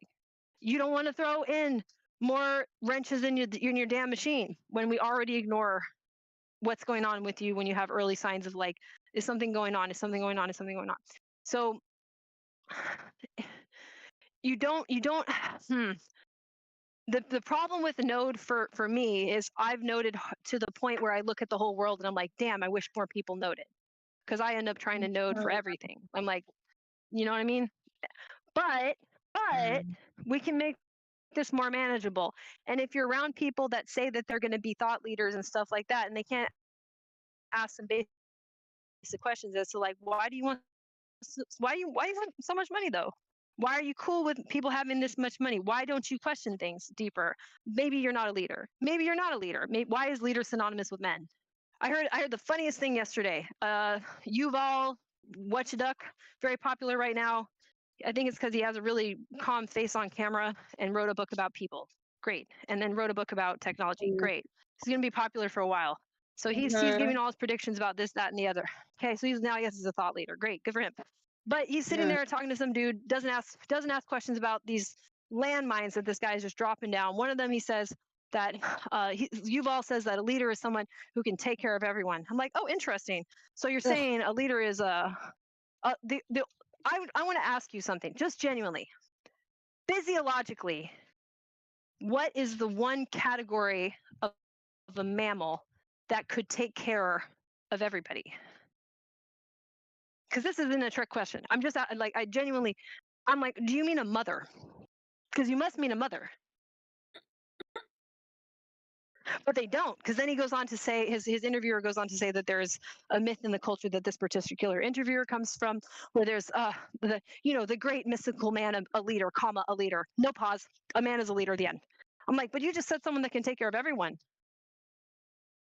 Can you take care of an infant that needs to nurse? No, you can't. So this is all like layers of bullshit. So if you're around people that can't ask those questions, the deeper whys and the nodes that get to that level of sophistication, you're gonna get starved, man. Like they can't give you what you need. They can't give you what you need. And the nutrition in our culture, that's what I think node is. Node is like, okay, here's what's going on now. That's what I just found out. These are the events that just happened. Here's what I know about myself. Here's what the events that I think are true. What does that mean? All of these events are what is the significance of events? Not even all the events so far. What do events mean? Like in a meta sense, what is the significance that events happen? Why things instead of no things? And you get very philosophical. And then from there, whatever that means to you is the thing you have to then respond to. That's what you respond to. You don't respond to external pressures telling you need to be here at this time at this place. That's doing is arriving. Getting back to what I was trying to say in the very beginning. So it's a system of motivation. And sometimes people call this intrinsic motivation and extrinsic motivation. I'm putting a finer point on it because I think it's rooted in our brains at a deeper level. And I think if we can tap into it and put language around it that's more specific and more significant, we'll give it the credit that it deserves, and we won't tell people to stop doing it because don't you know you're supposed to be at this place at this time? Don't you know you can't do this unless it leads to you being at this place at this time? Oh, like what if all that's bullshit and we're all gonna die anyway? And yeah, it's while still appreciating you have to in a civilization you have to coordinate people because we need to have the surgeries happen where the patient ends up on the table when the surgeon's there. I get that, but beyond some of these practical concerns, when you want to ask what a thing is, you don't You study the thing on its own timeline. You study the thing, like, you don't rip the petals open to study the flower blooming.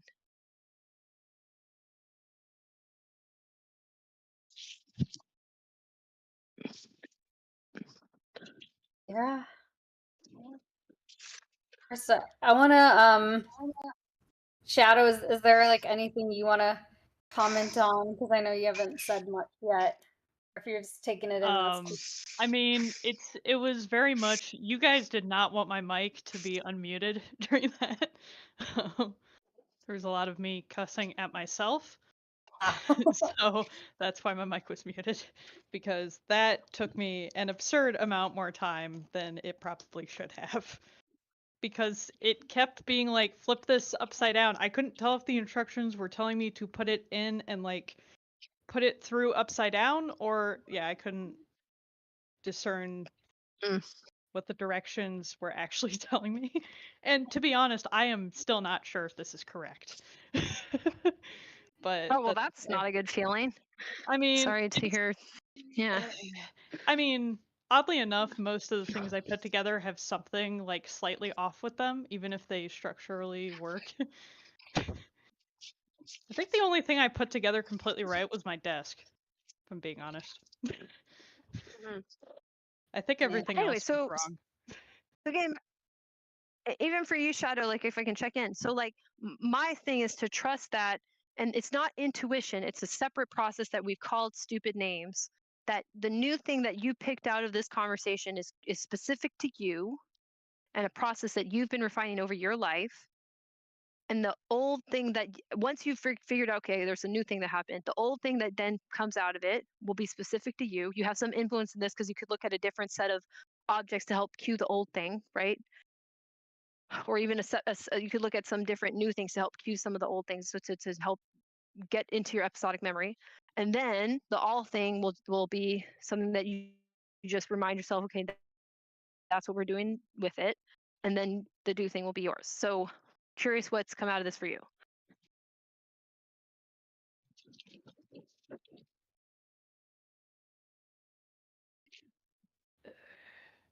I will admit there were times that my focus on this was not great. That's okay. Because of this, but I mean, I guess just trying to put my memories together. I know the other problem I have is that I know that like sometimes our memories aren't correct. So that's made some of this complicated in my head. It's like, at what point am I just being skeptical of my own brain? So that keeps coming Well, up. that doesn't matter though. That's okay. Like, if you have okay, if you so the information, you could also be watching a stage play where somebody's manipulated the information, right? So Yeah. regardless of if it's wrong or right, it's still what's encoded. It's kind of no different. Like, it's kind of the same no matter what. Like, it's just what you have. The cards that you have are the cards that you have, regardless of how you got them.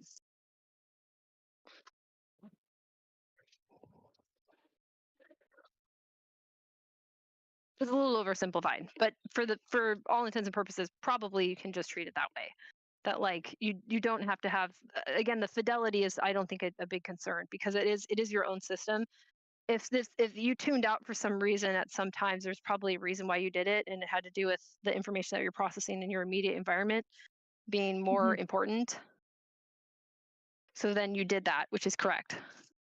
Yes, that did happen at varying points.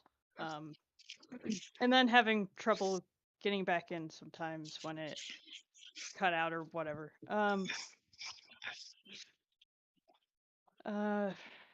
It's a hard question for me to answer on the spot, not gonna lie. Well, that's I'm trying to walk people through this to see if I can get people to do it. So okay. Basically, I'll do it, I'll model it. That's maybe easier. So if I knew thing, old things, all things, do things. Okay, node thing, trying to explain it to other people. While cleaning my house, I've been moving books from a bookcase that has a lot of books from, like, my ballet period in my life, and moving those upstairs. because I'm going to start moving books out of here, and this bookcase is going to get demolished, basically, or you're kicked out of the house. So trying to redo the house. So that the new thing is moving that around. The old thing was sort of thinking about my childhood somehow. That came into it. Mm-hmm. And a little bit I've been thinking about the world. I'm pretty upset about it. And was telling me that I remind her of her daughter, and I met her daughter the other day, and she said that my post reminded her of her daughter, and she said also that she tells her daughter that, you know, even though it all upsets you, something to the effect of like, you can't really you can't do that much about the world, was basically the sentiment. I was like, yeah, right, okay. And that attitude struck me as the problem itself, and I was like, Mm-hmm. felt like a weird generational divide, and then it made me wonder about the relationship between the young woman and her mother, right? So I was like, Mm-hmm. interesting. So that's all been stuck in my head while doing this, and then the all things out of that. It's like, okay, what is that? What is that? Well, I need to keep working on my space. Why am I working on this space? So that I can read the books, have space to read the books that I need to about semiotics, and then make this node thing into a book so that people can read well, and all the doing is, or I've been doing is building. My theory is not clean enough yet. I'm having a hard time executing and teaching it.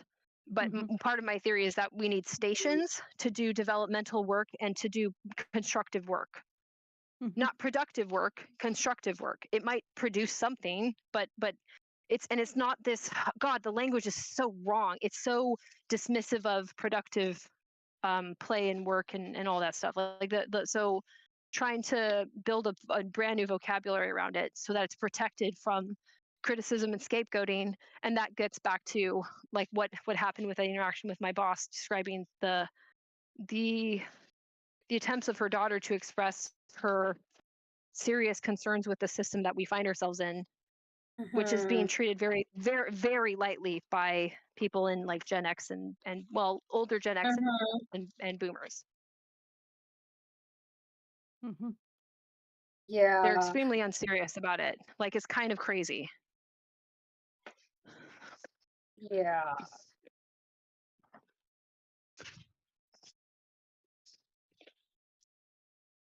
For one, I'm sorry that and I you was thinking ran about all into that, and then thinking about how, yeah, I mean, it's weird. I'm somewhat familiar with like listening to that generation talk about their opinions sometimes, and just like how they step in it so hard. I'm like, wow, this is awkward. Yeah. But that's me. Like, I think we'll all have moments like that where it's like, okay. Okay, boomer. Yeah. And they're still, like most of our government, we're being run by those people, and Man. yeah, it's just, yeah. So that, the all things then becomes like, well, let's find out what I can do to try to actually meaningfully contribute. And looking at people around my age and older who have made contributions that I've looked at as when I was younger, and going like, oh, I'm no longer intimidated at all. Like, I was like, oh, like those contributions actually weren't that big of a deal, because look at where we are. They didn't really help that much. I guess that's sort of where I'm at. Like the hug box, like just help the person directly next to you. Just clean out your own belly button lint every day, and tell someone else to clean out their belly button lint, and it'll be just fine. And that will be very convenient for people that I think have like on threads about that we need a word for billionaire adults who have something developmentally absent that makes it impossible for us to treat them like a serious adult, and yet we're being forced to. That it's not possible to treat them like a serious adult. And then some guy said, oh, there's a word for that. It's called a rich asshole. I'm like, no, that's exactly what I'm saying. That snarky response is not that's what we're left talking about this with, is it's beneath you and me, and it's inappropriate. That's not what this is. We need, and then it went into this whole thing, and then he said that he had a background studying psychology or something, yada yada, then saying like, well, you can call them psychopaths. And I made the argument that, yeah, sure, I think they do it. Like Elon Musk, for example, would meet, that's the example I had, clinical, probably almost certainly would meet clinical criteria for psychopathy. Probably yes, as a good guess from people who have talked about it that are the type that can do that assessment. Great. But we need a word specifically for the psychosocial phenomenon of money plus that. So we can say what it is instead of humoring it to the detriment of the whole species. Okay, great. And saying something like that is treated like a crazy revolutionary thing instead of just like, this is what we are as a species. We are unable to come to terms with our limitations, and now we're at the mercy of the most antisocial amongst us, pretending that we would all act that way, when really it's a psychosocial behavior that has to do with money. And just frankly, just human beings cannot be billionaires. Not like billionaires are bad. Human beings cannot be billionaires. Human beings are not allowed to be billionaires. We cannot do that as a species. It is beyond what we can do and be safe for ourselves or other people. Unless if we do not care about safety, in which point this is all ridiculous. This is all silly. And then say all the rules are bullshit. And we make up the rules every now and then to keep people from going completely mentally crazy. But we'll let you go basically crazy. But we don't want you to shank each other. So everything except shanking, cool. Which, you know what I mean? And then you get somebody saying like, oh, you're exaggerating, hyperbolic. I'm like, I'm not. I'm really not. This is a very strange limbo that we're in, where our species is unable to have terminology to talk about it. So if I have terminology to talk about my disability and then prove that terminology liberates me from the bullshit performance that I give in a system that gave me bad language because it's delusional, because the system doesn't describe human beings, and that's why I can't perform at the level of capability that I really have. And I'm not going to then, that's delusional. That's not possible. I can't do that for the system, nor can you. So I guess like my noting is that like this whole conversation, node will not make you a better person at televising the revolution. It won't do that. It won't. Does that make sense? Like noting will not make you better. It won't make you a better revolutionary. It won't make you a better savior. It won't make you anything. It will make you free from the limitations that are based on an inaccurate model of what a human being even is. Because I think it's more to the point of what human brains are capable of. If you add this other motivation that hasn't been codified into a language, that then you can intentionally employ, because without the language to do it, it's really hard to direct your actions. So node is a way to direct your actions because it adds language to it. That's it. That's super it. And if it doesn't work at first, I think like try it again. And try it in really small ways, but you're just trying, it's really just like a new thing happened recently, a new event, a new piece of information. It could be as simple as like, I saw a new tree, and then access your old memories of trees and know that your brain will generate, or it doesn't even have to be old tree. Brother and I saw a garbage bag in a tree, and one of us made the joke that the birds were doing spring cleaning, and I don't remember which of us made the joke. And for years, we argued over which of us made the joke. Weirdest thing ever, but we couldn't remember which did, and both of us took credit. Okay, so if I look at a tree, I might go back to the garbage bag in the tree argument, which now has its own like lore. Okay, that's me. And then I might then go, all things, how is my relationship with my brother? Do I want to call him? So it's like a constructive response to that. But that doesn't follow up goals. Did you see how that's like a different motivation than goals? Yeah, but it's still a form of motivation. Right.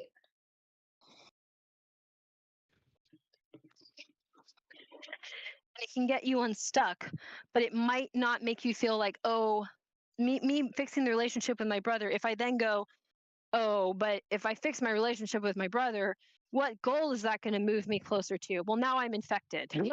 now society has broken my brain. And I've created a weird transactional productivity death spiral. Mm-hmm. Yeah, capitalism. Right. Right. Which is why I think we don't have this put into language more elegantly than Janie, the ding dong weirdo autistic lady, trying to put it together, which is like pretty gnarly. This is not elegant. But I think I think it's there. I think this is real. And try that and see if you feel better. Because I think why you don't feel good is you don't have motivation.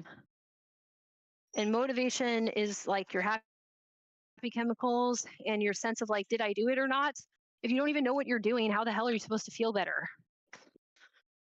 Like I actually want, just from doing that thing that I just told you about the stupid garbage bag in the tree, I actually do want to text my brother and be like, hey, when are we going to go to the new arcade by the house? Like there's a new arcade by my house. I want to ask him like, hey, now I actually want to text my brother because our relationship does kind of suck. Mm.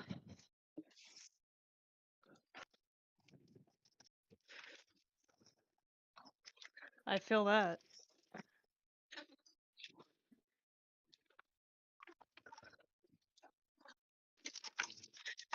I can't really fix the relationship sibling-wise, but I get it.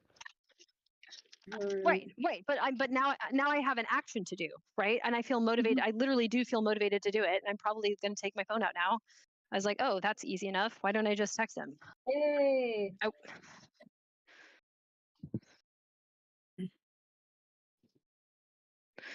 Which I literally am going to do. So that's my demonstration that node is a thing.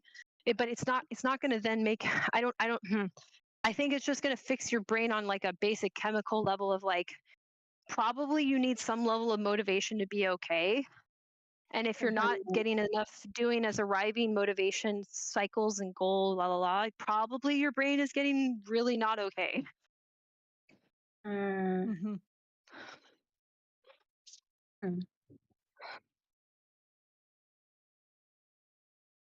Okay, I'm gonna text him right now.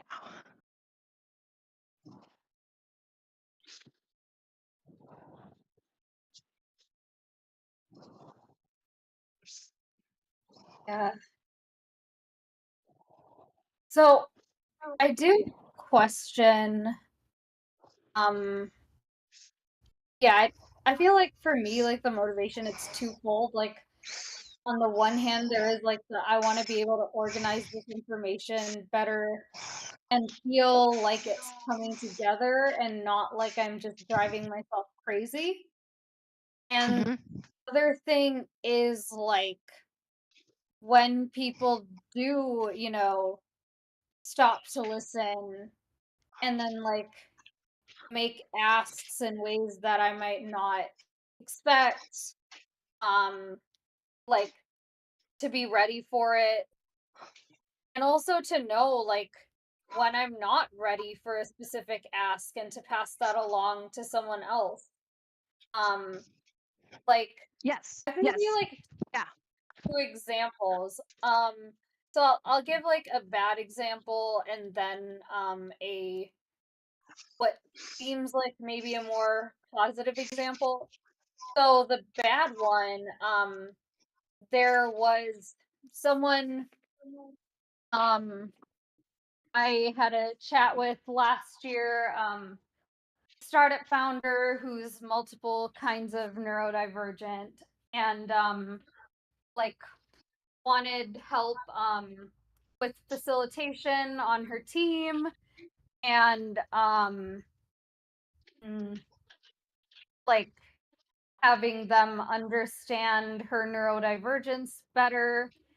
And she'd mentioned like having a meltdown in public and feeling really humiliated because of that. Yeah, I'm not gonna like disclose who this person is. Mm-hmm.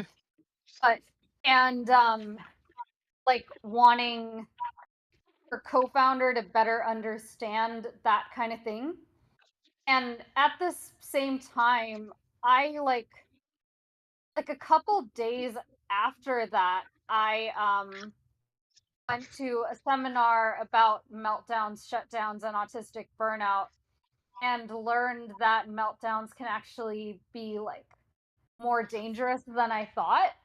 And then I'm going like in my mind, oh shit, And like this person had also told me that like she was having a hard time you know, getting info on all her different kinds of neurodivergence because of the way like they get split up, just, you know, like information wise in the world, even though a lot of people have these combinations. And so like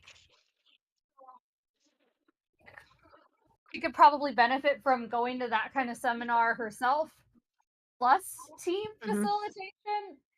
And yet, like, she wanted to talk rates and working agreements and set the topic for our first cat. And I didn't know like when would be the right time to bring stuff up. And like um yeah, like what to say there. So that just ended up like stressing me out, and we never ended up talking about the thing. And then that person went on to now like start building community for neurodivergent people, like startup founders, and I'm here like if she knows and if she's still like endangering herself and like maybe putting other people in danger. So like that's just big old mess. And like I wish I'd known, you know, that that was beyond me, and that like to say, you know, I can help with this kind of thing, but for this other stuff, like I feel like you need to understand, you know, like you said, you don't understand like what's going on with you neurodivergence wise, and you want me to explain it to this other person. Like you want to have everyone on a call together. I'm like there needs to be a process there. Right. But I like didn't have the information to know that at the time, so instead I like got all worked up about it. Spent hours thinking about this person and like not you know, focusing on finding other work. Um and so that's like without that leading to anything. So that's a bad example. Like possibly good example. So there's someone who's like starting a blog about events in the Bay Area and just like resources in general. And like asked for comments, and a mutual friend um said she'd like to see like a list of neurodivergent friendly events and spaces. And then like that started this thread. We were talking about that. And then like now like we're working on a blog together, and like I kind of off the top of my head, I pointed out that there's more to it than the sensory stuff people think of, like the lights and sounds and all that, and that there's Yeah. also cognitive and emotional components. And I'm like trying to break this down. Um, yeah, so like into okay, like what are, you know, those components, and then also like some personal reflections. Um, and yeah, just thinking about how to approach that, maybe look at it a couple different ways, and hopefully like not leave feeling like it's Swiss cheese or super biased towards me, like a lot of neurodiversity content out there is, which again, like I know, you know, the impact on the world is probably not going to be like massive or anything, but I just want to like learn how to do this kind of thing, you know?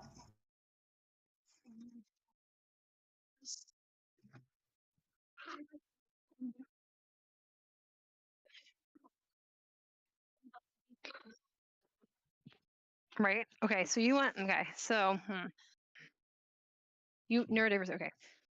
What do you? Okay. I have questions for you. So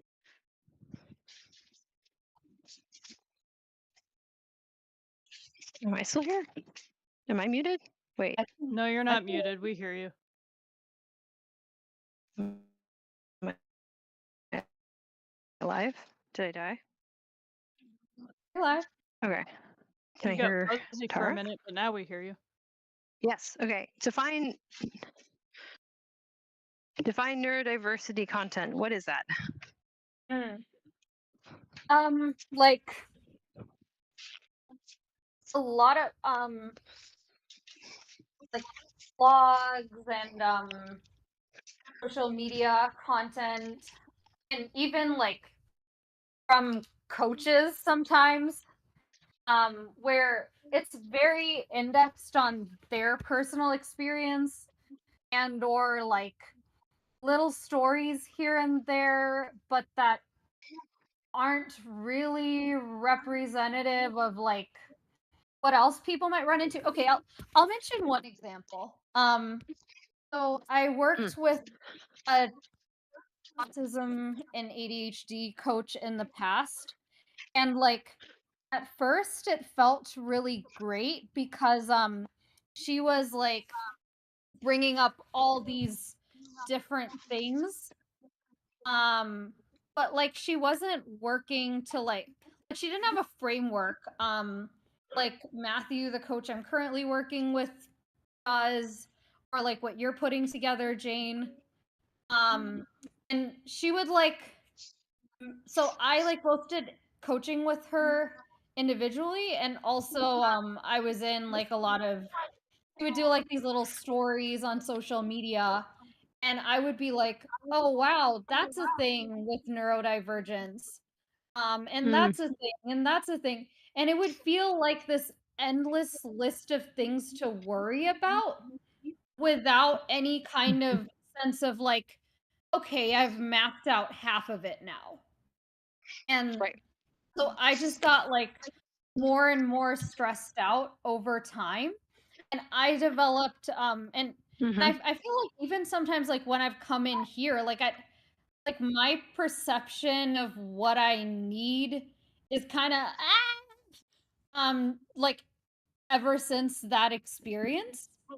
And then even like things that are delivered in like more of a healthy way, like when I first started with working with Matthew, the new coach, before like when I was like integrating it to that old things, before moving kind of away from that and realizing that like some of those things were just unrealistic. Like basically this coach Benoni had like this idea of how the world should be based on their needs, and like in some situations, like when they're interviewing someone about their neurodivergence, they can hold space to like hear about how different that is. But the moment it becomes a needs thing, we'll get to that. I don't have bandwidth to hear it right now. Well, okay, can we put it on the docket? Where on the docket is it? And that's like thing that I've run into a lot. And then, people like that consult for organizations on how to make things more neuroaffirming. And I'm running into this challenge where and like that mentorship community that I mentioned, for example, like where it's affirming to people who cope with their neurodivergence in certain ways, which has trade-offs, if that makes sense, versus for everyone and what they might be prioritizing. Sorry.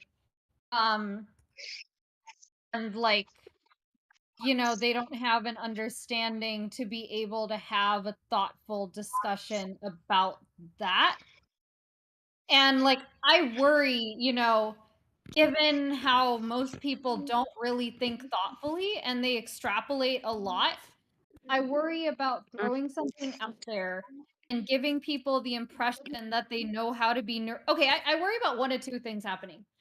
Either like people taking these little nuggets and being like, and like extrapolating bad ideas based off of that. Like there was this therapist who part of why I still haven't found a therapist is because I have trauma from the intake process from one who I had one session with in February. Okay. Where so like because autistic people sometimes aren't great on the spot.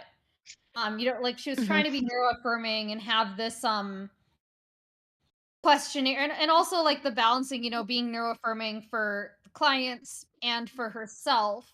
You know, if she's someone who processes better asynchronously too, she was like, you know, give this information about all these areas of your life and like all of the stuff that went badly there in as much detail as possible. So it just brought up everything. And at a time when I really like, okay, like I wasn't seeking therapy because I was at a place to regulate all of that on my own, you know, all at once. Um, and so like it's like this horrible system built based on understanding one thing about neurodiversity, probably built in a vacuum. So Probably, that's yeah. like one extreme. And then the other extreme is like just getting overwhelmed with all these pieces of like this person has aphantasia and you know like might not understand such and such and this person has hyperphantasia and might respond like and you know like it's like okay so what do I like it can just feel like impossible to be affirming and Yeah. then that leads right into the there's not much we can do school of thought. So I'd like to like create some kind of structure around it of like okay think about you know like sensory cognitive and emotional think about like giving people options and freedom like what general themes um and like recognizing that it's a space like a field where a lot of stuff is bullshit and it's like a couple grains of truth extrapolated a whole bunch is a lot of the neurodiversity content I see out there. Sorry, that was really long-winded. It is. It's empiric. No, it empirically is. In ADHD, like the accuracy on TikTok is incredibly low. I forget what it was. Somebody did like a little sort of like quasi meta analysis to see like how good it was in terms of like uh, matching with research and literacy and just like misinformation basically, and it's bad. I don't have the exact numbers on that. I don't want to misquote it, but it's not good. So that's just ADHD without getting into like the autism side of it. Also, so like okay, so some of these traits I think are turning into like horoscope signs or like personality types or enneagrams or something like that, and it's like appealing to that sort of the thing instead of saying like, oh, you have deficits and whatever's available to your long-term and short-term memory, which we kind of so these are still sort of arbitrary lines, but like your brain has come up with coping strategies and some worked for some brains that didn't work for other brains for reasons that are like based in material reality that your brain could not use that strategy and that brain could. And so we don't have a robust framework of that, but there is actually like you could it's too expensive, but you could put like ADHD into a functional MRI and show it. You could put autism into a functional MRI and show it. You can put learning impairments into functional MRIs and display them. So they're real, but it's too expensive and we don't do that. So because of that, it gets a little bit exploited and it gets really weird. And the landscape online is also fraught with cults and cult leader type people. So it's really messed up. And that doesn't help you to like have practical strategies to manage the life that you're in either. So I want to acknowledge that. And I take issues because I think that's also I think that's a byproduct of a system that's failing, and the resources don't go to the people. It goes to a very small group of people who are in denial about their own cognitive problems because they are displaying really antisocial behavior and are displaying really impulsive behavior. Like, so your your resources, yeah, a lot of it is going to be bullshit, and a lot of what I'm going off of is incomplete information too, right? Yeah. And that's just the reality of it right now, which Yeah. sucks. And so that's why I think we need to try to pick out the information that is the least convoluted. Mm-hmm. Which is why I go with, okay, the motivation part seems to be the biggest problem, that like people get stuck, Mm-hmm. and that when we're trying to talk to other people about the stuckness, we get kind of attacked with or like bombarded with Mm-hmm. buzzwords Mm-hmm. or self-help jargon. That's not it either. This is a very real disability issue. So I think if you have a coach that's helping you to have some practical positive outcomes, that's good, but robust, let me think of how to put this. Like, there's no field for them to come from, so I can also understand like why they're inventing it out of nowhere too, a little bit. I mean, it varies, but like I get why there's coaches instead of psychologists and psychiatrists. I get why, like, my psychiatrist that I really love and respect, he's a really great psychiatrist, great at his job, doesn't know a lot about autism. Learns a lot about it because I've been sharing what I've been learning when we do our Wow. check-ins. Dang. But they weren't teaching that. They weren't studying that. They didn't know. So I get why it is where it's at. But that is also a really bad situation to be in because of how exploitable it is. Yeah. Yeah. Another thing I find really surprising is that a lot of the therapists I see specializing in autism and ADHD are social workers as opposed to like clinical psychologists. I'm just like, what? Like like ideally I would love someone who's like done a PhD understanding these Yeah. conditions and knows how to work with neurodivergent people. I'm like, where are those people? And like,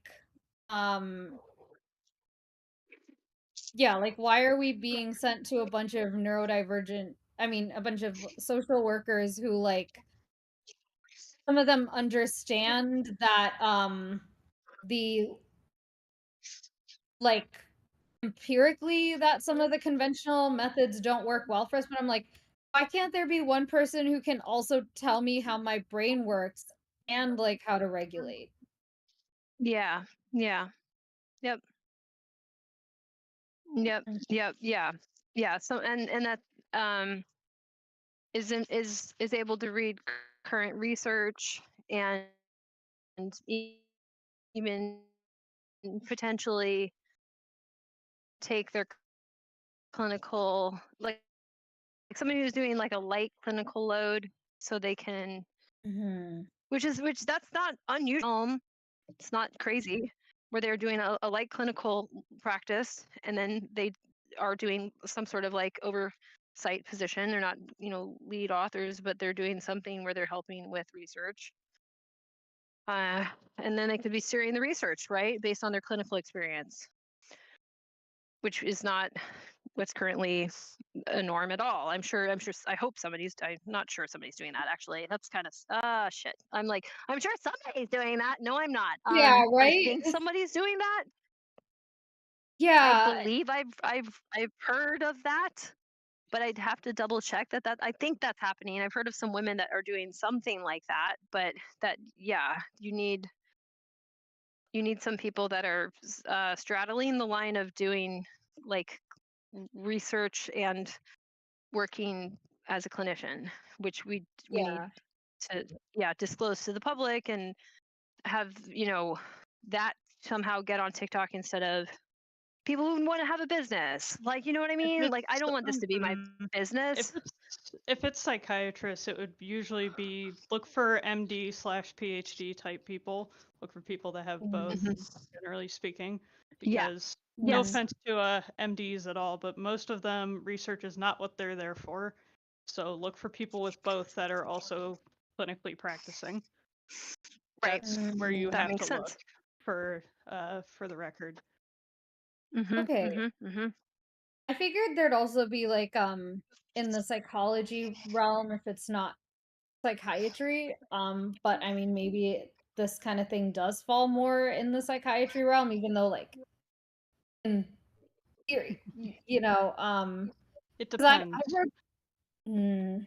It's a hard question to answer since psychologists are, they're not doctors. So if you need, any type of medicine related assistance, Right. then a Yeah. psychiatrist will be your best bet either way because they're, you need an MD to prescribe medication. So, Yeah. I Yeah, would probably recommend most people to have the psychiatrist part, especially depending on how much assistance you need specifically. It depends. Though psychologist kept is my obviously cheaper, but I originally started with my psychiatrist because I was diagnosed with depression. I'm no longer currently on an antidepressant. I could be. We could go back to that, but we have been treating all of it as like working with my autism and some of the inattentive features. So all my psychiatrist does is actually manage my autism. It's like that's all we do. Like and like so for the record, like like for example, like we have decided to go on an off-label antipsychotic for meltdowns that are really bad because the recovery period is so disruptive and it's just like it can't be good for my nervous system. So yeah, so we made that decision and I thought it was a really good one and it's very helpful. So yeah. I think having a psychiatrist, even though it's like, yeah, the people say like, oh, but there's no medication for autism. Well, no, but like it's a complex individual condition that you might want to talk to a psychiatrist about that too. So I've had that experience where even though I was basically misdiagnosed and that's how I got a psychiatrist, we've stayed together. Yeah, I'm definitely I've seen a therapist who is, licensed social worker. I've seen her husband who's a psychologist. Funny stories. And the psychiatrist that I see over telehealth because things are expensive. That's the other thing too, is that psychiatrists, if you're lucky, your health insurance will list them as a specialist medical professional. So they might actually get covered by insurance, whereas therapy and a psychologist are less likely to be covered. So for any US folks, that is important to know. My psychiatrist is so much cheaper than my psychologists ever were. Yes. Because we value the MD. It's just how it is. If I just tell my health insurance that I saw a specialist doctor, which I did, that's not lying, then they're more likely to cover it. It's just it's just reality of it. I don't know. Yeah, that makes sense. And another thing is like I'm just so sick of bad therapists that I'm like I want to go more specialized and like make a case that I need like someone with a PhD in autism/ADHD. Like hopefully, that would at least weed out like the worst of the worst. Hey Although Tara, are you that's diagnosed? even speculation. I'm I don't not remember. actually. Okay. I I had know to that, ask because I never remember who is and who isn't. which really doesn't matter. I mean, ask as many No, times. it doesn't. It It's doesn't, not but the it order. it affects how easy it is for you to get someone to listen to you is all I was wondering.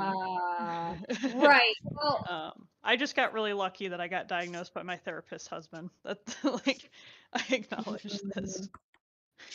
that makes sense. And also, like, I personally would just, not go to another session with someone who doesn't believe me at this point. Like, Yep. that would just be a red flag to me. Um, Yeah. We've gone on like so many threads off of this at this point. But That's okay. yeah, basically, yeah, I would love to work with someone who like can help with like this node kind of stuff and like deeper, understanding what's going on with my brain rather than just like quote unquote strengths based approach and like what did you coincidentally get good at? Cuz like I coincidentally got good at stuff because of exploitation. And I like want a fresh start. And like then, I end up with these archetypes of like you must be good at such and such because ADHD or you must be good at the opposite because autism. Right. And like I want someone who can help me notice patterns in like my thinking and not just like dysregulation and trauma. And I'm even worried about like addressing the trauma without addressing this side. Is that just going to lead to more like no thinky that makey crazy? Right. Right. Yeah. Yeah. Yeah. Hmm. Trauma. Yeah. That's tricky, I guess, because then thinking about that too, if your memories are also kind of unhelpful because you have something that's triggering. But then what is that? Then there's a bigger question of that. And then like what is trauma and autistic or even is the trauma that they describe for like somebody without autism really the same thing? Is it different? Is our brain having to process that differently too? Because my concern is that we feel too bad to do, and that we need to be able to do enough these bigger things where it's like you're describing something where like the problem is actually not you. Mhm. It's the resources don't exist. Yeah. Yeah. Exactly. And I'm like Right. afraid of, yeah, being told oh, just work on the little things that I can. I'm like, I already know that. That's what I'm doing. And I still feel like shit. And I'd rather Right. feel like shit than gaslight myself into not feeling like shit. Yeah. That totally makes sense to me. Yeah. Yep.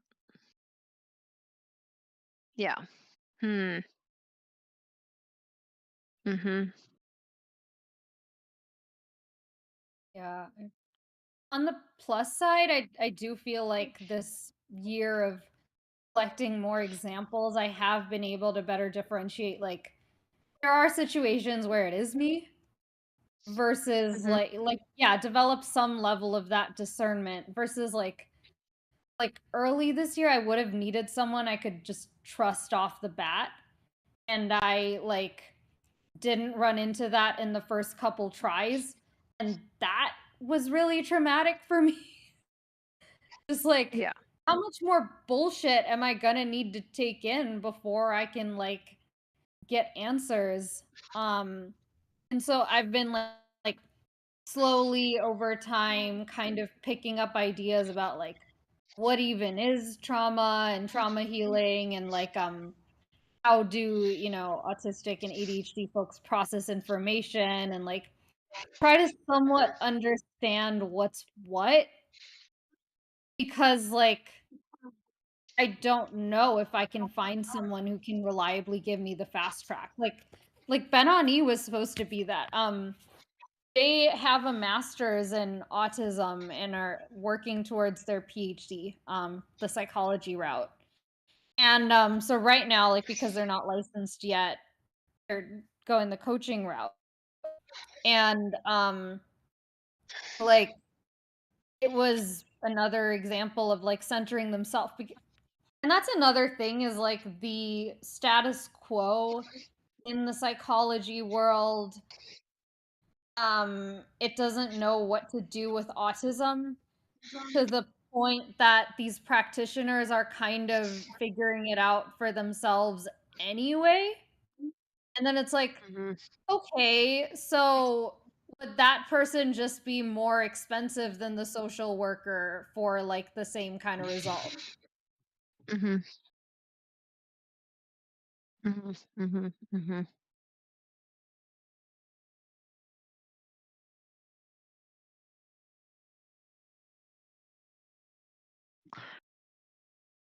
I'm gonna go on a slight tangent. It's not much of a tangent, but okay. So okay. So you have people around you that are like, "Hey, I think you should basically become the social worker that's telling people what to do."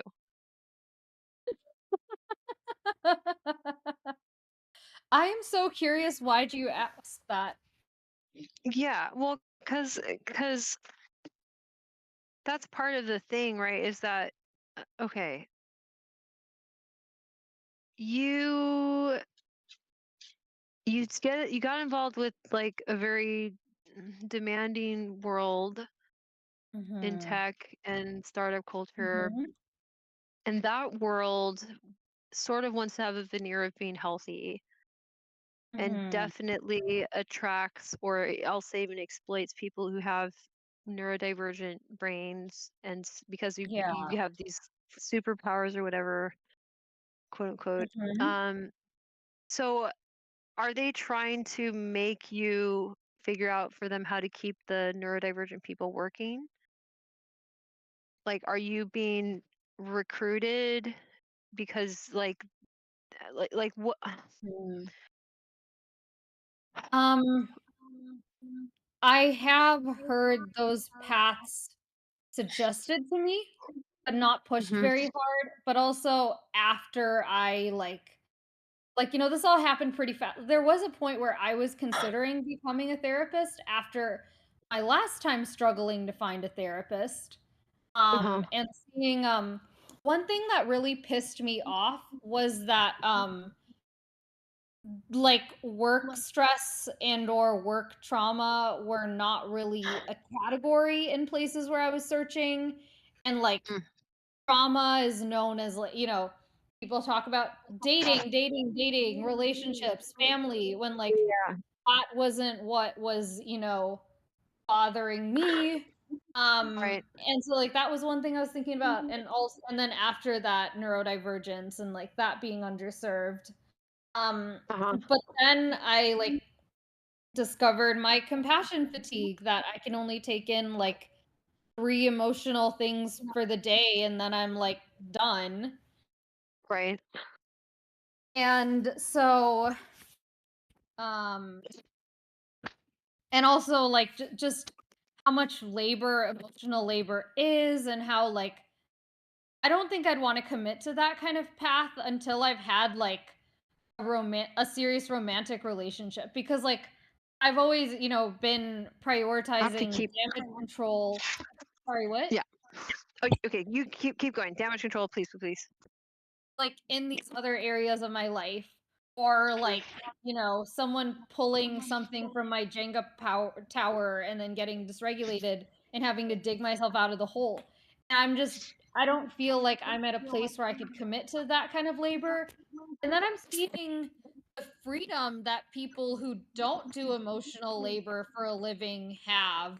And I'm seeing how Mhm. I could even contribute to the neurodiversity space if I want, without doing that kind of labor, and also without being like completely unexamined. Like there might be a middle ground, and like where I can maybe be more cognitive about it, like develop these frameworks and just like fact check them emotionally, but not have to Right. like hold space for people's deep traumas.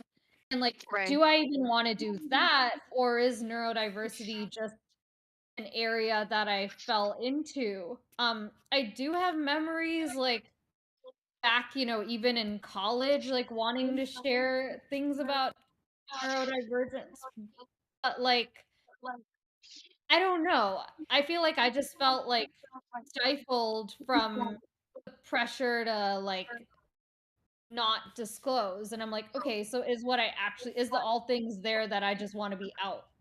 and maybe that's it. And then I want to do like career stuff that has nothing to do with neurodivergence. Right. So like, yeah, hmm but yeah, to answer your question, I feel like okay, that option has been mentioned to me, and if I expressed any interest in it, people were like, "You'd be great at that," but I haven't felt like pressured or like Trojan horsed into it. Okay. Okay. Yeah.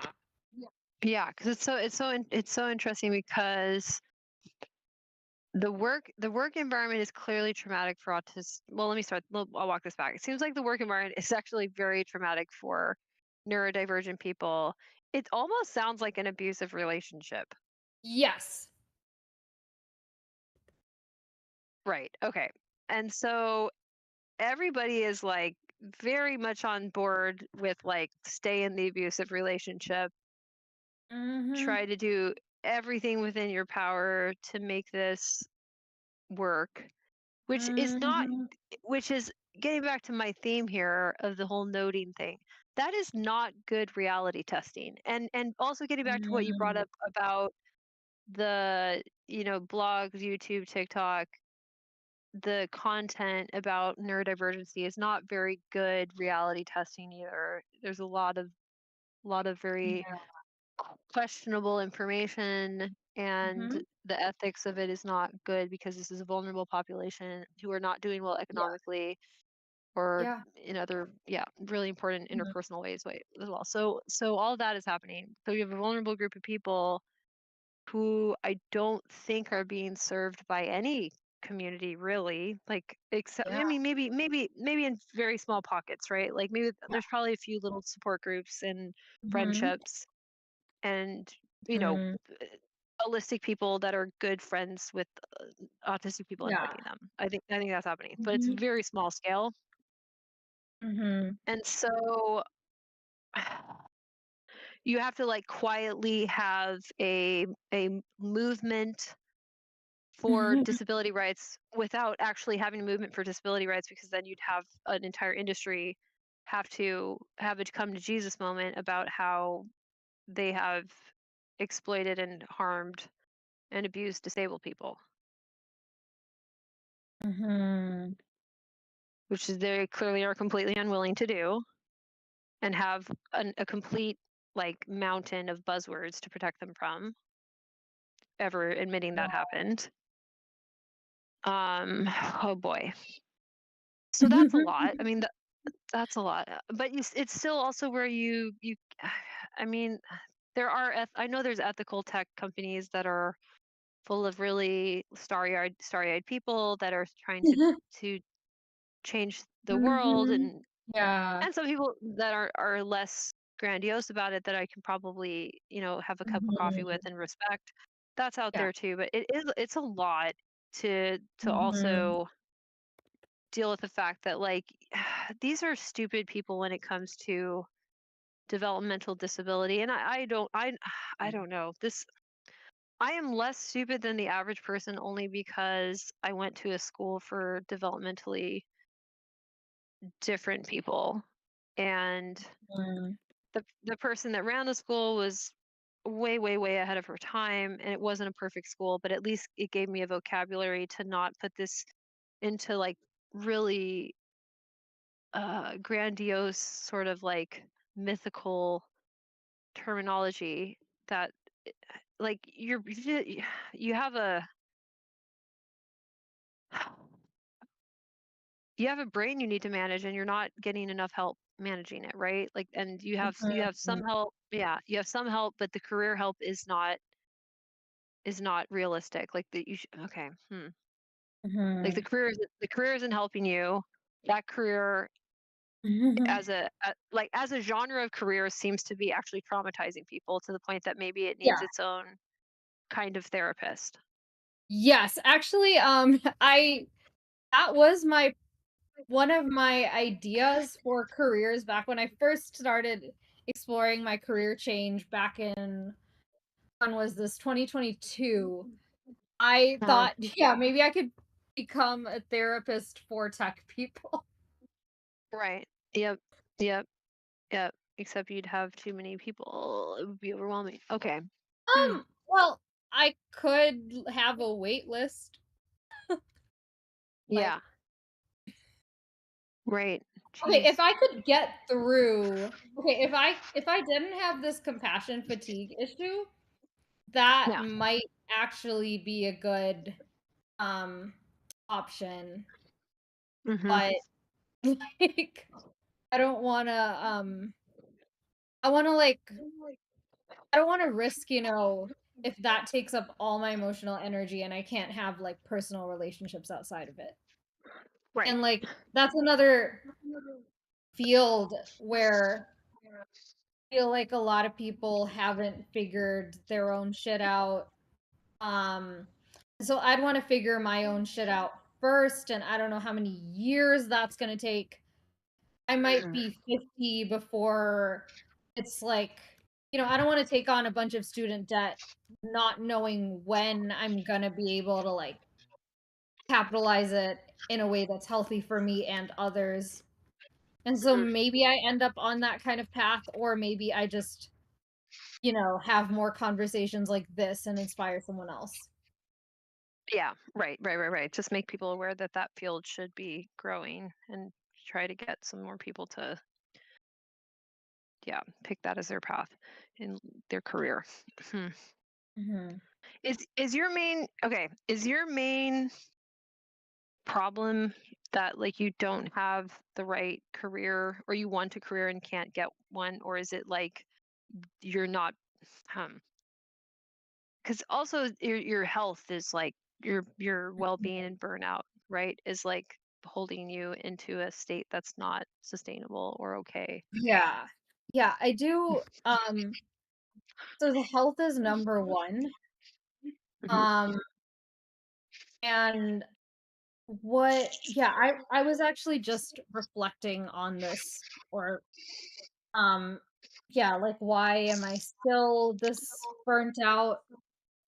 And basically like I it's hard for me to find motivation to do the physical self-care. Like there are days when I wake up and I'm like, I have to feed myself twice today. This is torture. Um, Mhm. because of just like how drained I feel. Because like it's so hard to find I'm still trying to figure out,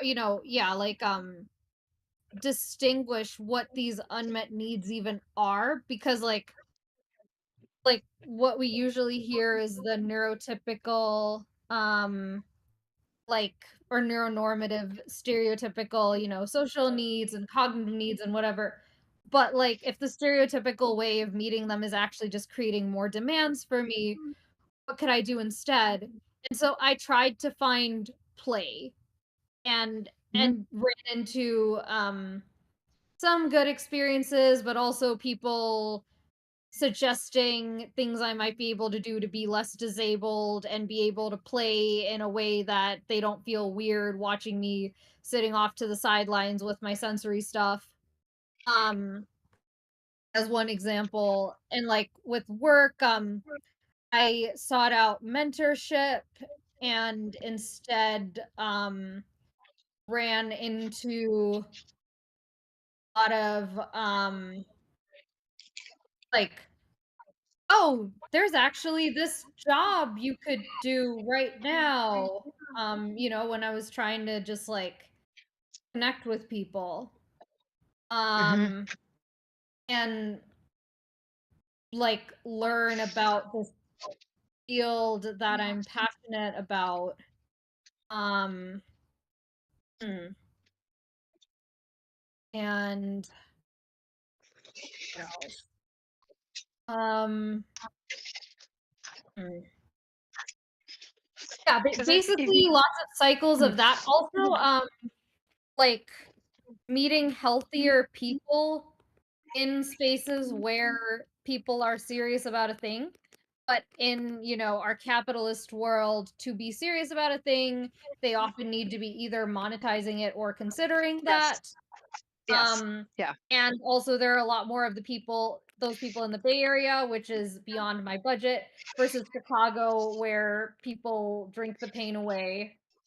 Um, Ah. and so like Hmm. I just yeah, one thing that I was actually thinking like to talk with my coach about was like, okay, if I just, mostly drop the career stuff, which I know I've already done that a bunch of times, and I'm sure like the moment I do this, you could have this job tomorrow is gonna pop up. Um, but at the very least, if I set the intention of like, you know, if I like how long do you think it would take in theory if I just did self-care, and like how much better do you think I could get and then Mm, figure this shit out then? And if it's like 2 months, I might be able to handle that. If it's 6, it might become like a chicken and egg of how do I not get horribly depressed within that time and mhm, just like so isolated through it. mhm. Right. Because your kind of career, if you start on it, you're basically stuck with it. This is a problem. Uh, what do you mean by that? So let's say you find a career that's like good for now. Like, Mhm. hmm, you can't switch and pivot to a new career that easily. I mean, I know people leave workplaces a lot, like the last Mhm. 2 years at a place, but it's very difficult to leave the field that you work in to go to a new field. You have to stay within, like, you can't, Mhm. it's hard to go lateral. You have to Yeah. stay in the same genre. Right. Okay. And especially if you want to do it through non-BS kind of Mhm. places. Like, I just Right. went through an interview process at a company that would be like a dream for me. And Mhm. basically, I interviewed for 2 jobs and lost them presumably to people who had more mastery over specific skills rather than a wide lay of the land of like being exposed to bullshit and seeing half the bullshit. And I actually had an idea of like putting it out there that I'd love to have a chat about some like things that they're doing which line up with some potential, challenges I've seen other organizations have. Um and just like, go in without any expectations. Just like because now I know that stuff and like I'd like them to know that I know it, but also I'd just like them to know that information. Um Mhm. yeah, like I have this really weird kind of accumulation of information. And at this point, I'm like, okay, do I like go back basically to square zero and like, all right, could someone teach me mastery in something, recognizing that I'm going to be in a worse place than the average 10-year-old? Like them, I don't have skills, but also I've been indoctrinated with a bunch of BS and I have trauma. Or do I Right. like try to somehow package what I've seen about the dangers out there and like examples that are better than others and you know, be a quote unquote thought leader without being BS and like try to make a living that way. Are you so you'd be an anti thought leader. Yeah. It's Um possible. I mean, that. book. I'd need to be at a point where I could like get on a call and give people some level of a framework.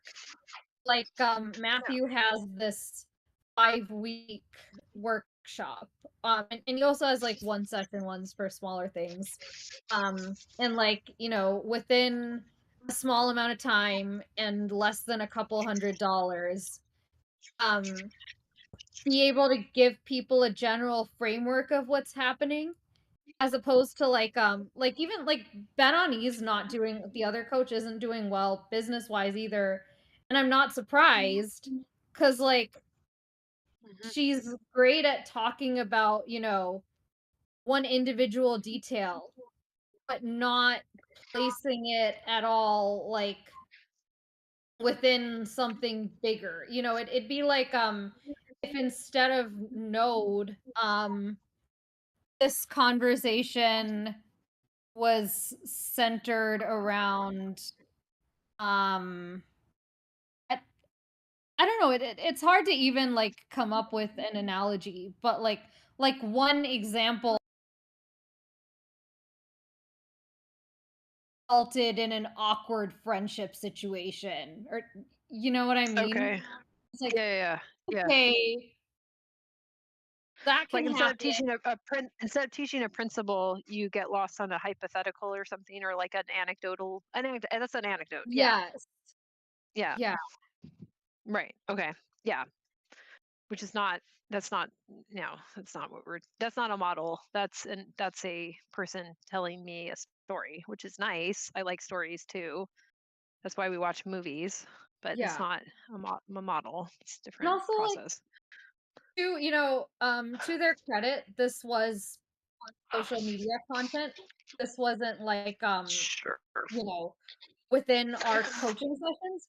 But in our Yeah. sessions, it would be like pointing out like one specific thing I'm doing wrong, but Hmm. not integrating it into like Matthew's kind of like, go back to you're neglecting self-care here, versus like you're doing this one thing. And I feel like, okay, like they were trying to give me little pieces, um but there was too much in between that was missing for any of them to stick, which, like, that's the case even now. I feel like at least having a framework, I can rebuild easier Yeah. versus basically showing up kind of almost like a new person of like, okay, yeah, you told me not to do thing A, so I did thing B, and now I'm way worse off.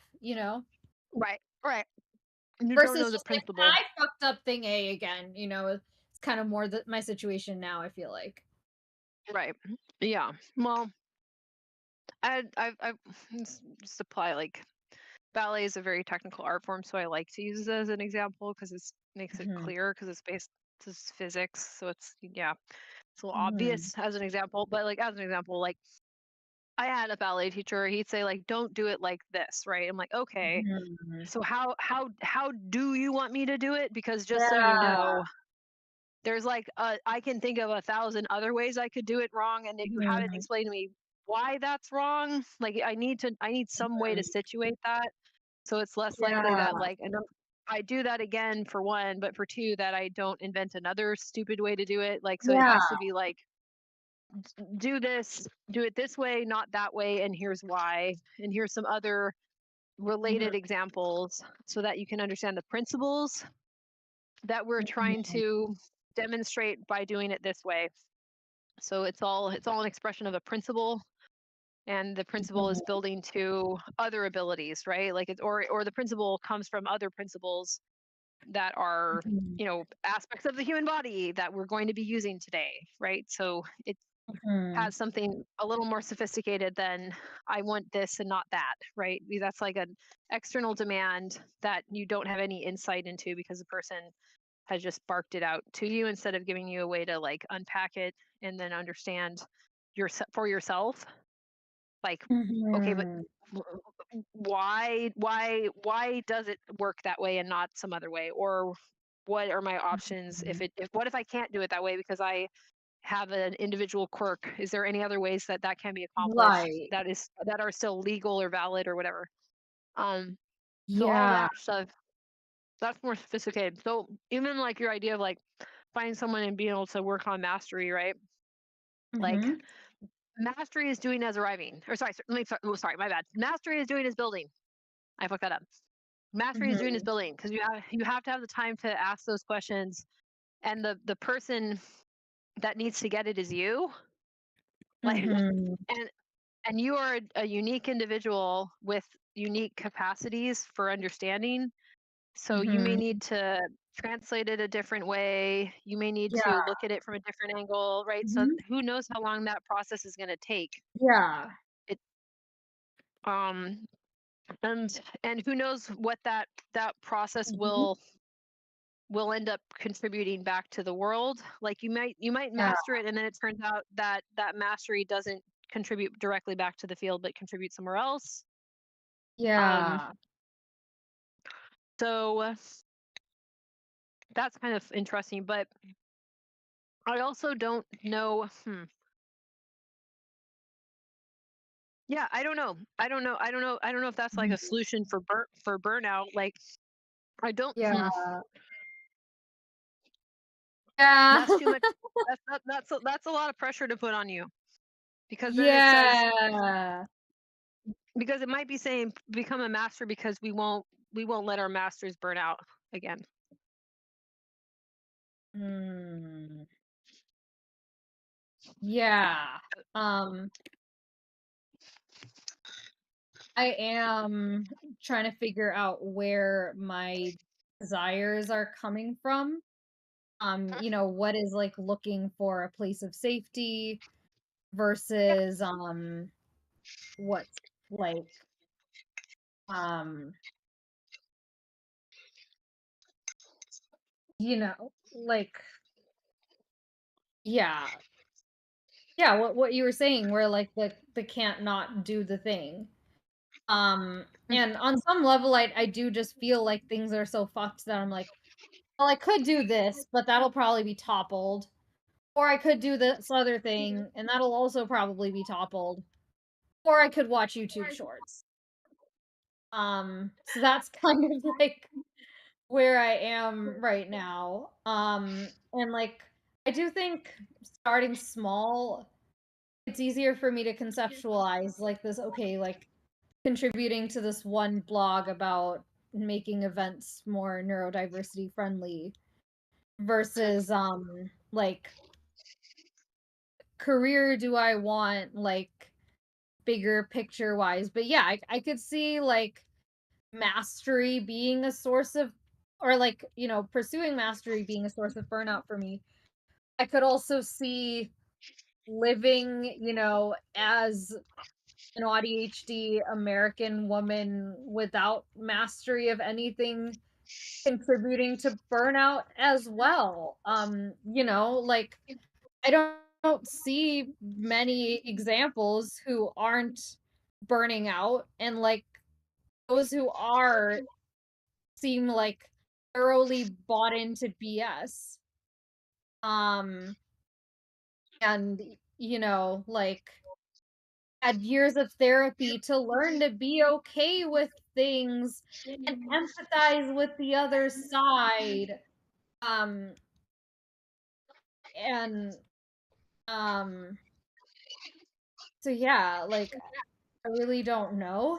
I used to kind of feel drawn to exploring and experiencing different things. Which like maybe that was like a version of play in a way. But then I just like February of 2023, I saw a bunch of really messed up stuff. And then I was like trying to find, where's it better? And then through March of this year, I mostly kept finding more bad stuff, or stuff that seemed good at first and then turned out to be bad. Yeah. Um yeah.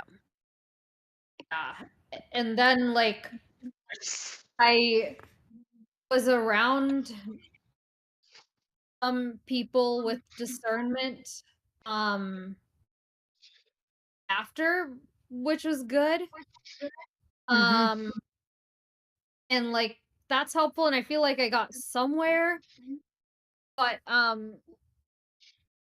the where I've gotten is just having a better idea of how fucked up where I was before is. Yeah. But Okay. Well, and I'm gonna have to end stream just because I have to go help out with some other stuff off stream. But Okay, for just something to chew on that I think would be a useful thing as like a last new piece of information.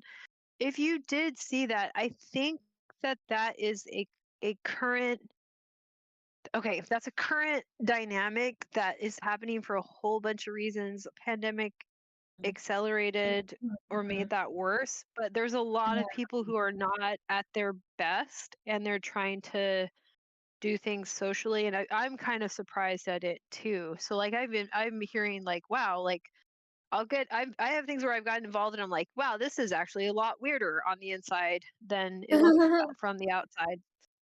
And Mm, trying to stay as like cool about that as you can. And mhm, and this is for me, it's mostly like job stuff, learning like talking to some mhm, old ballet teachers and them telling mhm. me about like studios that I didn't know what was going on in the back end when I was younger, and finding out like, oh wow, that was a little crazier than I thought.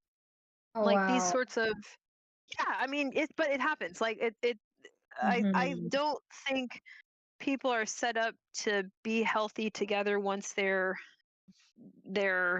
trying to make an organization. So Mhm. if you're noticing that, it is a global pattern. It is bigger than you. Mhm. And you're not making like the wrong choices. And also as Mhm. if you're a neurodivergent person to begin with, you've probably been told like, oh well, everybody else has their shit together, or that's a Mhm. bad phrase. Everybody else Yeah. basically is cool with things and is good with this, and I don't really think they are. I think that's what I'm saying. Mhm. Like it's maybe being a more anti-bullshit person is just going to be healthy for neurodivergent people, even though it's not going to make us popular in the same way that would be Mhm. the safest bet.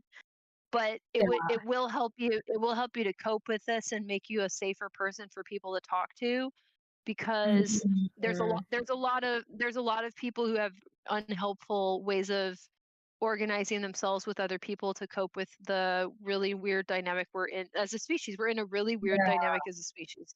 Really, really weird. So people start doing abusive stuff that you don't see right away, but when you're there a Mhm. little bit longer, abusive, or even I don't know if maybe that's too strong of a word in some cases, but Yeah. sometimes it's appropriate, and other times it's like it's just weird. It's just Mhm. weird, and people are Yeah. not sensitive to like most of it boils down to material reality. Like at the end of the day, you know why you're burned out? You don't have enough money to rest. The end.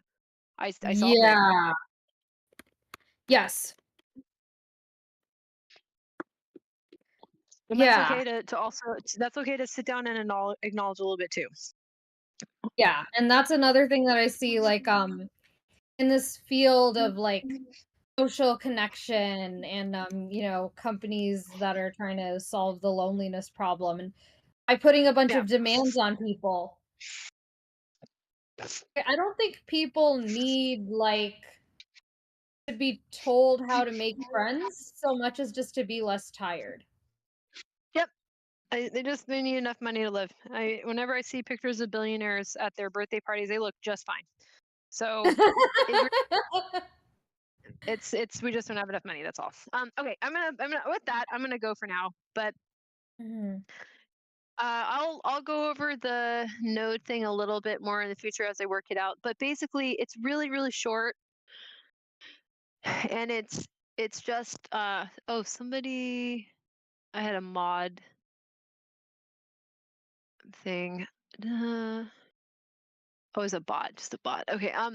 So the node thing, just do it as a really quick thing. Like, what's the new thing that's Mhm. happened? And it's really, really, really flexible. Like as flexible as your brain wants it to be. Can Mhm. literally mean anything. Whatever your brain thinks that means is what it means. Because it's about meaning. It's about meaning on the most fundamental like level. Like what Yeah. is significant, and then you say, okay, what's the significant thing that has occurred? Yeah. Okay.